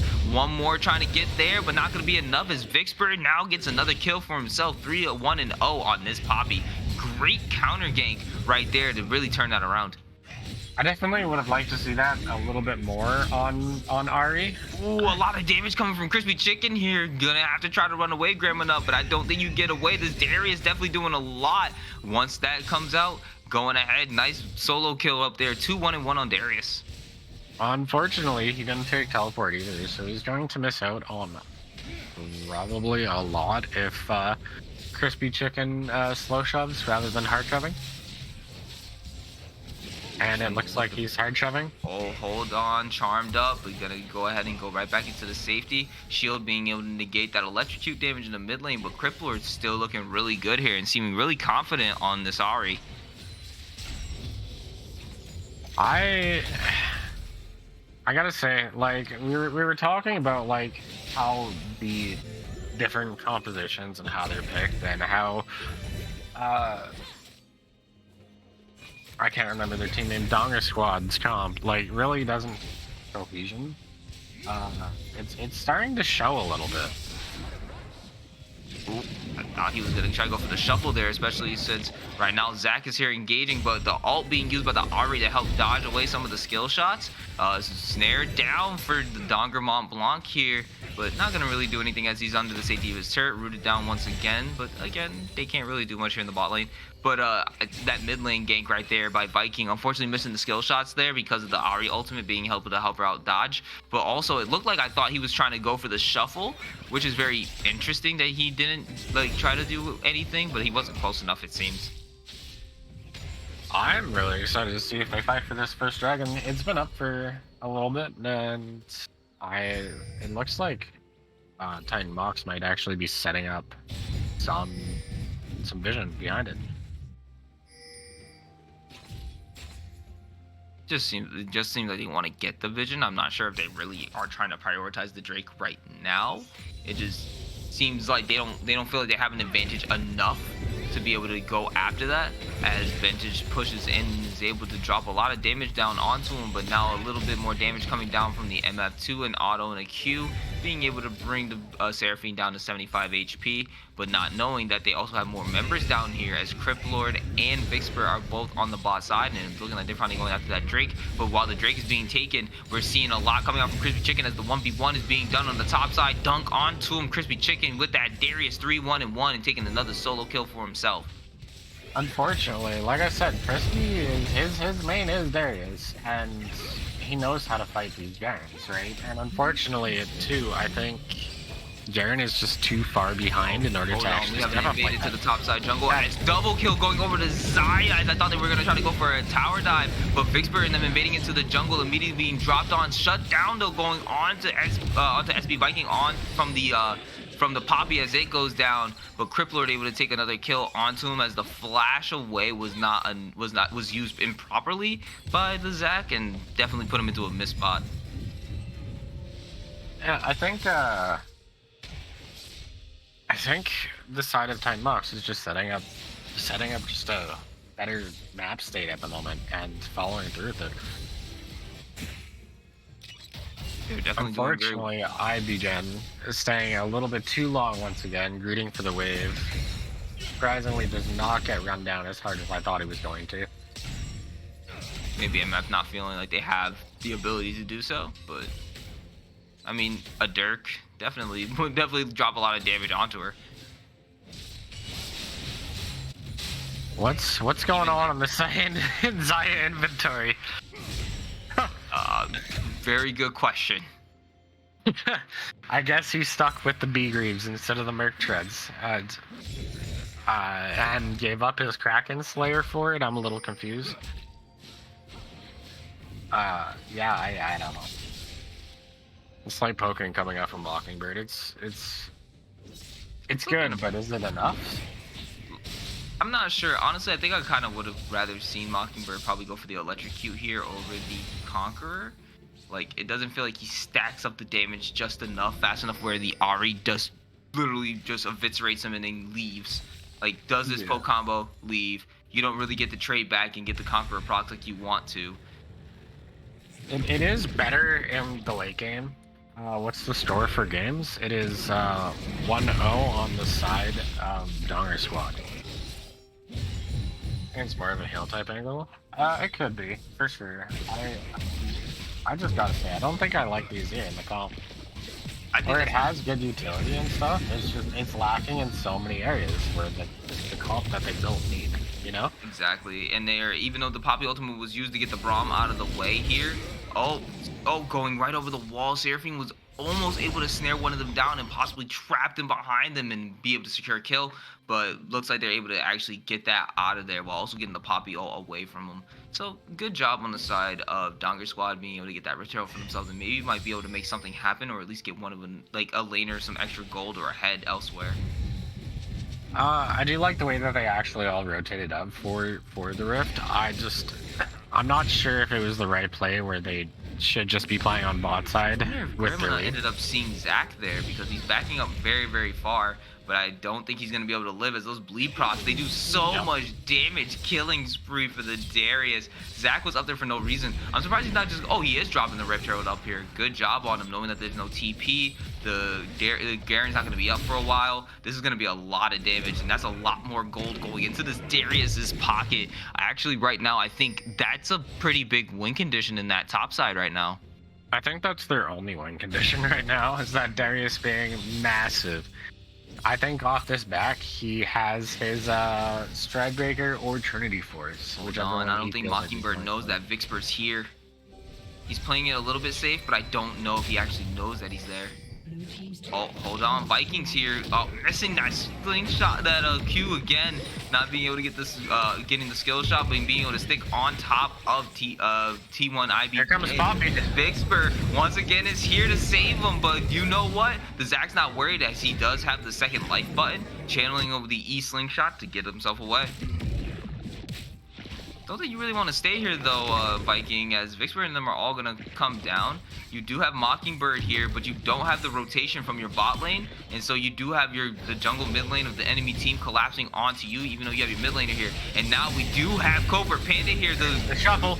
There it is, getting Vicksburg caught out here, and Mockingbird getting a kill for themselves. Good kill onto Mockingbird. Definitely be able to help to get this Azir back into this game. It's just a lot of mispositioning, and unfortunately it's right before Dragon is spawning. He will be up and will be able to make it there in time, but their team won't have enough time to actually set visions. They're pretty much walking in blind for the most part. Yeah, I feel like until Seraphine starts actually being able to roam around, help get clear that vision line, and be able to give them a little bit more information angle, it won't really. And then obviously wards being dropped anyway. Oh, the ghost being used. Zaya definitely want to catch the charm being used, but only being caught out by the Braum. Ult being used by the Braum to get everybody off, and it was a good disengage as multiple ults were, or just one ult was used there by the Seraphine, and was able to help them get away in general. But both flash and heal used by Covert Panda. It was a really good attempt, honestly. That was a really good setup. I think I would have liked to see Vintage probably start with the E and then follow up with the ulti, since the Braum was going to, shield it, right? Other than that, I think they're setting up for good plays. And they set up for Dragon, force their bot lane to back and give themselves the prio that they needed. And then we see what the Poppy does for an immediate counter against the Zag. Zag flashing in, trying to get them to go right inside. But the ultimate being used and absolutely being negated completely as it's stopped. But look at that turnaround from the side of the Dogger squad as they end up taking 3 for nothing on that side, and they're able to get the Drake for themselves. You remember what we said in Champion Select, where we said if they play their comp correctly, they have a high probability of winning. And even though we saw the one part of the counter, yes, the W immediately countered the Zag from being able to go in, but this Zag still showed no fear, said, all right, I got the Q on one person, let me just go ahead, and I'm just gonna go jump in, get it on another person, and just start this fight for my team. And it allowed the MF to chain, even though the MF ultimate got stopped, a lot of things were able to successfully. Yep, and right now, because everything else got canceled, he's immediately about to go into death. I think you were greeting too much for the enemy jungle there, and unfortunately it's gonna cost you your life there. Vikings shut down, going over to the Zaya, proper place for it to go. Yeah, so also on top of that, they're not playing their comp properly. They're playing too forced. They're trying to force things rather than let things come to them. And you can really see it show when Crippler is on the other side of the team fight rather than, being behind his Poppy, being behind, the Seraphine, not being behind the Seraphine, not being in front of the Seraphine to create a little bit more, distance and stuff. I assume it'll change a little bit more when Seraphine has more utility to offer and, the Zaya damage comes through with her, the 3-dagger item I can't think of. It's escaping my brain right now.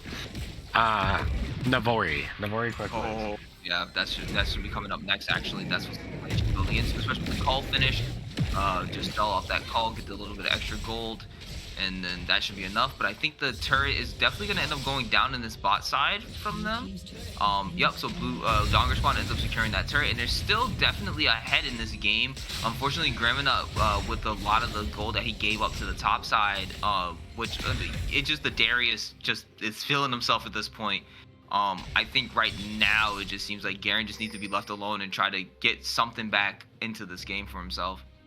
Yes, sir. And I think Ari actually heard us last game, where we said Leandri's, because he's building it now, where I'd rather see him build an Everfrost or something just to provide a little bit more utility for his team rather than tank melting, since he does actually have tank melters on his team this time. Yep, and now Gramina caught in between an ADC and a support. No teammates around you. Once the Braum hits you, oh yeah, oh, never mind, you're dropping right on top of her. But you got a lot of damage coming out from you. I think you were trying to mess around. You thought he was too weak, but maybe you were just underestimating him. But right now, they're trying to sit there and overestimate your top side as the Darius is able to go on a rampage, killing off the Seraphine. But now we go right back to the bot side as a double kill as he takes out Vixper. And Gramina also goes down to the MF and the bot side. 3 members from the side of Titan Mox getting absolutely dropped as now they're starting to push down these lanes. Unfortunately, there's no objectives up to take over these massive fights, but there is towers, right? So there's something. Towers don't come down. They're like, you know what, towers and gold, that's what we'll end up taking, and I'm glad that they're taking these wins. This happened the last time, too, where they ended up was getting a really good fight, but it was like, oh, there's nothing really going on. So what do we do? And it's just try to just secure these turrets. That's all you can really do. At least put the pressure on the enemy team so that you can set up for objectives. We do have Baron up in about just over 2 minutes, and then we do have the Cloud Drake coming up in just under 75 seconds. So they do have the proper time to set up. I definitely think side of Titan Mox Jamming needs to start looking for solo picks in other lanes, like this Darius in side lane solo, because right now they're down 7,000 gold, 6,000 gold, right? It's hard to fight against that, especially when most of the gold is on the Darius, is on the front line, and your tank shredders aren't quite there enough to actually, yeah, the 3,000 gold lead on top lane. It's not all there. Just cusping for 4,000 gold lead that top side, and like, yeah, you guys have the Rift Herald dropping in this mid turret, which does give you a little bit more, like, even though it actually didn't even get taken. So hold on, Seraphine immediately caught out in the middle here, ultimate used, but it's not gonna be enough. That's going another kill over the Covert Panda. Already Dogger Squad starting to turn this team around. The early game looked like it was going over to Titan Mox, but immediately once the Darius started roaming around and the enemy team kind of got their comp together, Dogger Squad is now showing some serious power and some serious, like, just some serious, like, just how good ahead they are in this game. And Crippler is just right there, waiting for the Mont Blanc on the Braum. But guess what, Braum? You weren't alone. Your team is right behind you, and Vicksburg getting absolutely eviscerated. Killing spree going to the MF. And it's looking like the Drake too. Donner's squad is definitely playing a lot better this round compared to day one, I think, honestly. How they play? They're playing better on the harder comp. It's actually very interesting. Yeah. Oh, but I think Gremlin's finally trying to get a kill for himself as he tries to dive under the Azir turret to get towards Mockingbird. But Mockingbird no longer having that ability to save himself as more members are actually coming here. You literally have 3 people coming up just for Mockingbird alone, as they may want to just set up for the Baron. Yeah, you get the shutdown onto the Azir. That's great. But you send 3 members up top side. Not really much else to get from here, except maybe another kill as Criplord is able to take out Covert Panda. All right, here's where you try to make something else happen, but Criplord doesn't know that the Zac is eagerly waiting to just go in on him. Yup, using that last charge of the ultimate to try to get you away, but you're not going to be able to get away just yet. You're going to have to charm him away as he's going to just chase you down. Flash being used, so he's going to get away, and now Crispy Chicken being the next target as he's being chased down by the enemy team. Not enough as Criplord getting revenge for his 80 carry dying. That's going to be Viking taking down the mid laner. Like hold on, the ghosting. Oh, I thought that ended up hitting as he's going to go ahead and chase him down, but Mont Block's here to go ahead and try to save his top laner. I don't really know how Titan Mox is going to bring this game back, other than maybe like playing their comp in a better fashion, especially since the amount of gold that's on Darius, that's on MF, right? MF is down behind her counterpart, but she does still have that 2.5 item spike, right? And she's still a relatively strong champion. Again, no upgraded boots, just pure damage. And we're still waiting on that Sherelda's Grudge to come out from her, which definitely gives her that once she hits those 3 items, it really turns into, like, if anyone's within her ultimate, any squishes within her ultimate is getting blown up, and that's the last thing that they want to have happen with the setup that they might end up having between the Zac, between the Azir, between the Braum. There's too much setup for her, and again, just in general for their team to be able to do things that they want to do. And also Darius just kind of runs in your face right now, and you just can't seem to kill him quick enough while the enemy team is just putting all the extra supplement damage behind them. Oh, I agree. I definitely think the next fight that's coming out is going to be around either Baron or Dragon, and it will probably end up determining the game just because of lane states, how they are right now. We're on tier 3 in top, tier 3 in mid, and tier 2 in bot, right? Whereas the enemy team only has one tower down, so it's really hard. I see a very good Poppy ultimate at a Baron fight potentially being the thing that could maybe swing this around, considering like if they want to secure that objective, sitting at just under 6k gold behind, they need to just try to like maybe get rid of the pieces, not necessarily kill them, but try to get rid and remove the major problem pieces away from them in that fight, and either separate the jungler from the Baron and try to secure for themselves, or just try to be able to get rid of whoever protects the squishies and the carries, and then get rid of them from there. Yeah, and it looks like Darius he has a soul breaker now, so he's just gonna be splitting for the most part and just beating up Dramonot. Yeah, And Garen's he's trying not to even take gonna that. bother trying to fight that at this moment. He's an item and a half behind. Crip Lord playing with fire right now. Just saying. Yep, you may have the Leandries, but I don't think you really want to... Oh, you go ahead and negating that, but do you know that Mockingbird is right on his way? And Mockingbird definitely turned it around for him. I like seeing the Nashor's 2s come out here. Now you see that damage coming out from the Azir. Yep, Conquer is going to be easily stacked, and it's going to be make him just such a better champion than he was in the early game. I do like seeing the him. Looks like he needed to just warm up a bit, and then seeing the Azir come out. Oh wow, that's a lot of damage coming out from MF immediately. Like the one auto, he didn't even get the Q to launch off, and it ended up hitting him. Oh, Vantage unfortunately getting caught out, and all they need is just one to catch him. As you get drawn back in, and just one stun lands, it's all over for you. Vantage, all the E lands on you, and Viking gets that kill for himself. As right now being chased down is Grammarnut, but you don't know that the rest of the team is right there. You're being dragged back in, and you're also being gunned down as more of your teammates are running away. Grammarnut not gonna be able to use the ultimate to get the kill on the Darius, and instead Mockingbird is gonna take that kill for him. Two teammates down for the side of Titan Mox, and that definitely means a Baron for Donger Squad. I think Donger Squad is going to end up trying to close the game out, because if Zayed does scale anymore, it's going to create a massive problem for them. Granted, they do have the scalers on, right? The Darius, the Azir. But Even if they like, and it was funny because like I think they would have still had the advantage. Like if say Criplord and Ivy Gen decided to be like, okay, we have damage, we can try to do this fight. They still had all their ultimates up from that last engage to be able to make something happen. So yeah. Even though look at that, they're trying to take the Drake, but they know that the enemy team is coming down for them at this moment, so they can't even. They have to back off from it.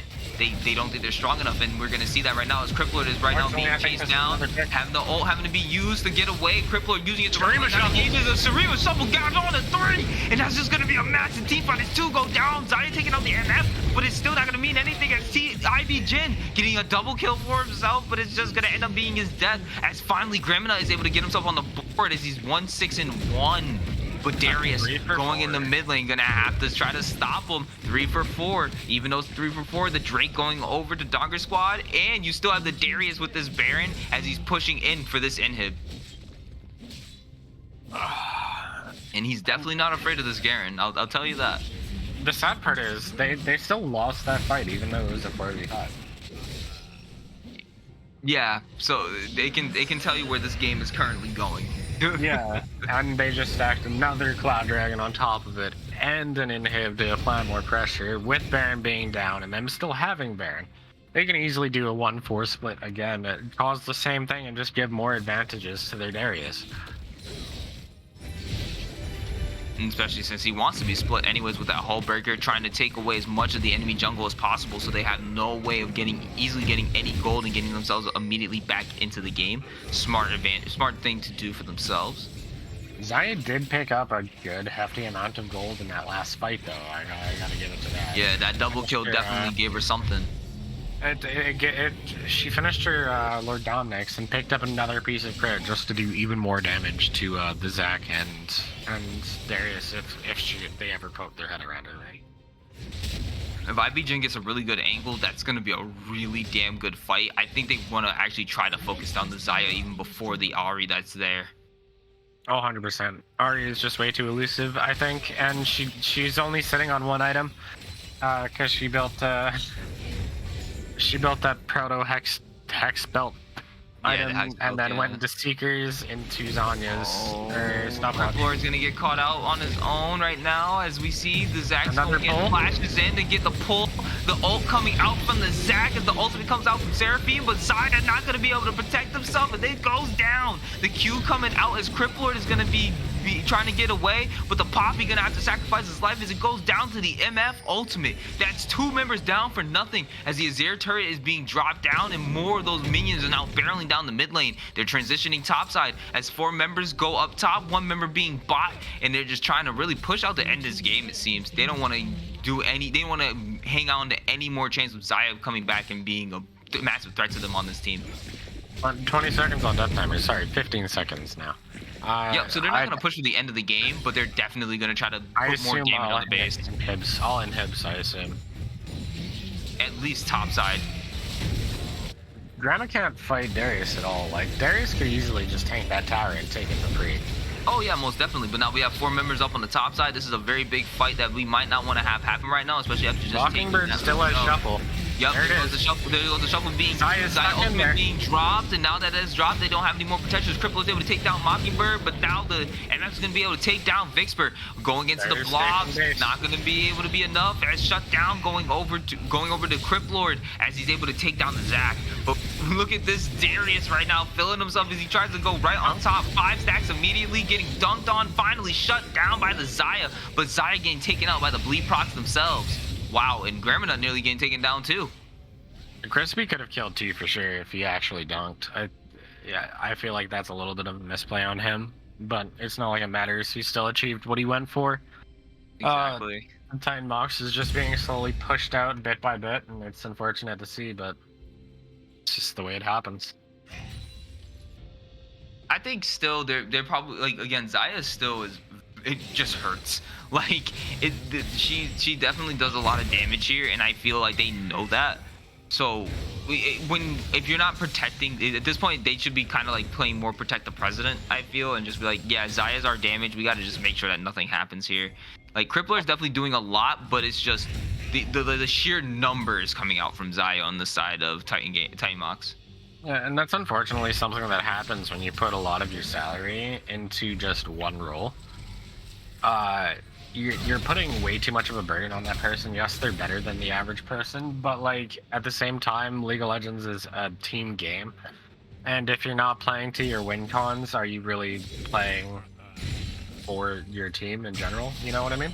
Exactly, and it doesn't seem right now like they seem like they had pretty decent cohesion again for Titan. Oh wait, hold on right here. The charm being dropped, flash being used, but not knowing that Mockingbird was there waiting for you, and you're gonna have to drop down as Mockingbird gets himself another kill. 5-5-5 on this Azir.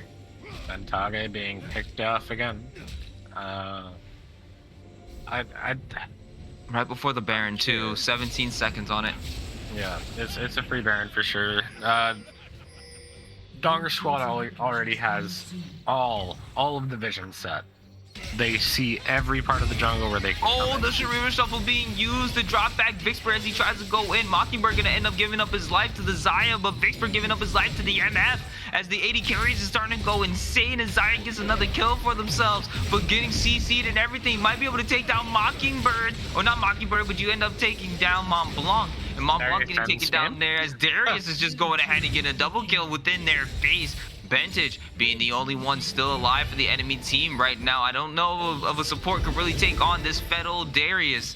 I don't think anybody can take on this Darius, I'll be honest.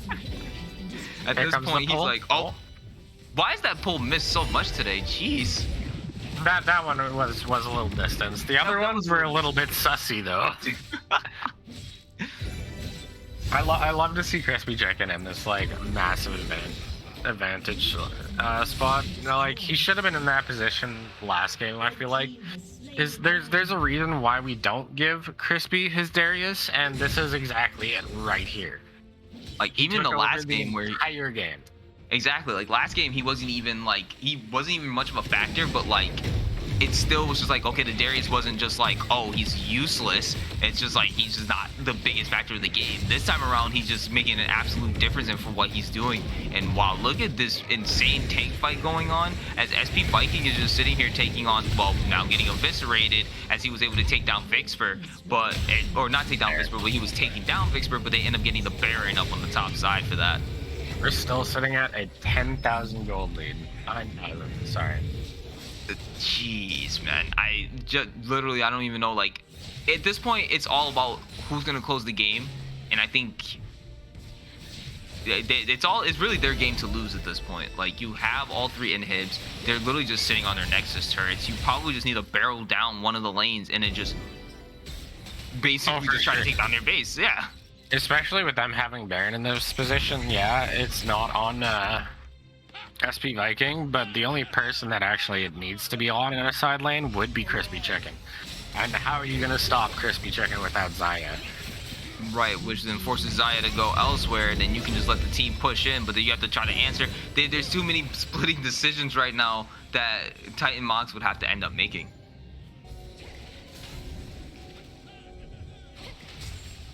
Ooh, sorry. It's really difficult for Titan Mox to play right now, since they are splitting up and applying Baron pressure in every area. And Ooh, that MF ultimate! Jeez! The damage coming down, being able to get them to disengage off of this top inhib, and it's going to be able to drop down as they secure an inhib for themselves, and they're still pushing these minions in.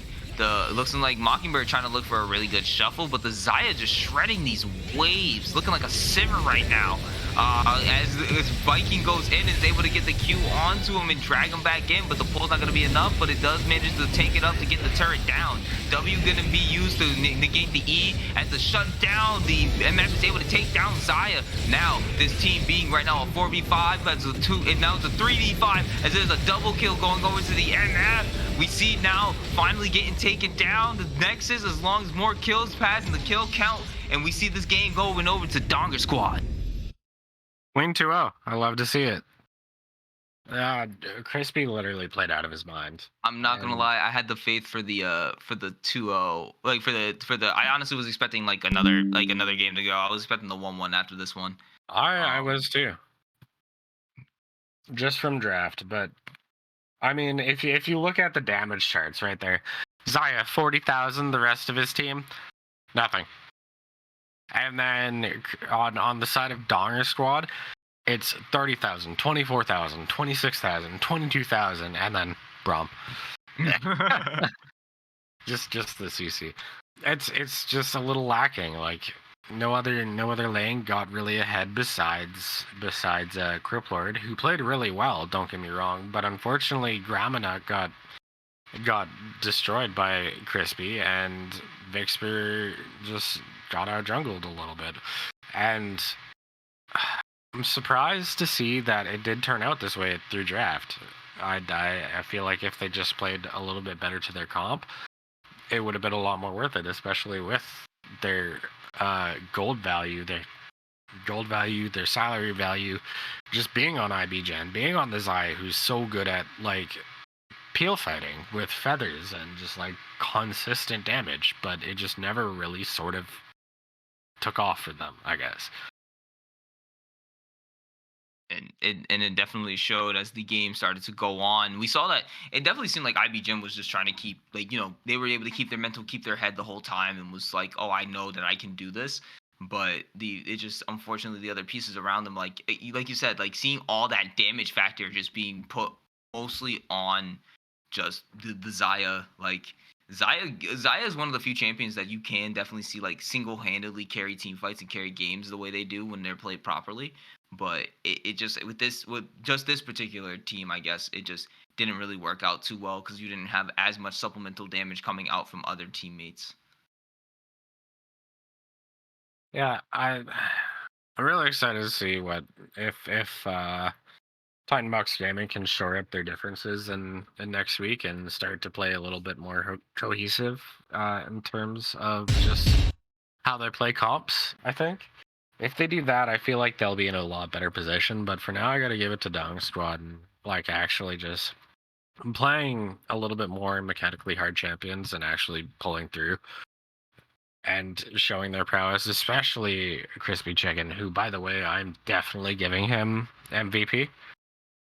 Oh yeah, no, Oh, yeah. MVP for that last game. I want to definitely give some kudos over to Mockingbird on the Azir, just because, like, as you said, playing those mechanically harder champions, like taking a risk on that in a game, like that's definitely big. So I got a lot of respect for the fact that he was willing to go onto these years, especially against something like an Ari, and have some very big shuffles, a couple 2-3 man shuffles in that game. I think he even had one 4-man one. So that was actually really, really big. So kudos to you on that, Azir. I will agree wholeheartedly. Is Are there we anything voting else? for series MVP?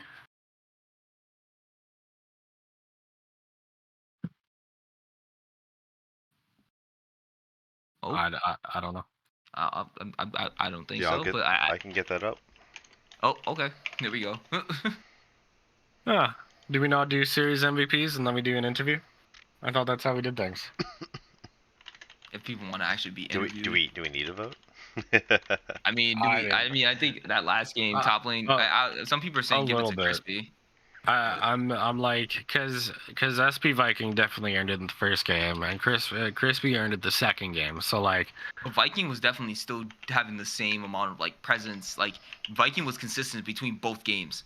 he was, and wasn't he a sub? Yeah. SP Viking? Yeah, absolutely.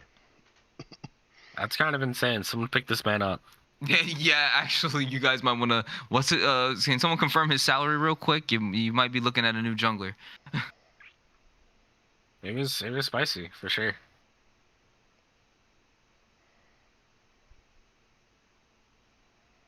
Definitely very well done. Struggling how to do a poll here. Almost launched another prediction. Big oof. Start having predictions on who's gonna be MVP. Right? If you guys gotta, It could go either way, honestly. Right? Well, let's see some shout outs in the chat. Let your voice be I already heard. got. Who you want to see?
Glory in the fighting fields, shields are shattered into splintered timbers, iron and steel.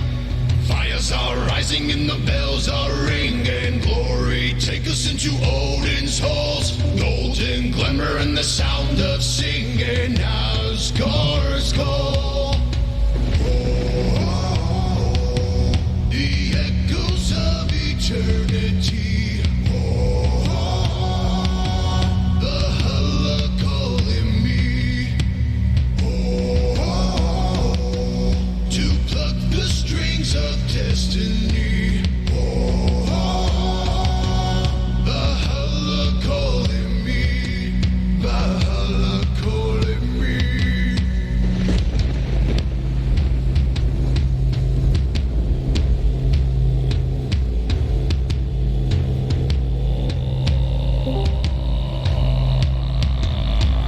Wind and the waves will carry me. Wind and the waves will set me free. Wind and the waves will carry me. Wind and the waves will set me free.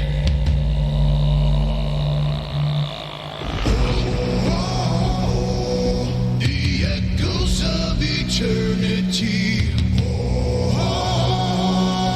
Valhalla calling me. To pluck the strings of destiny.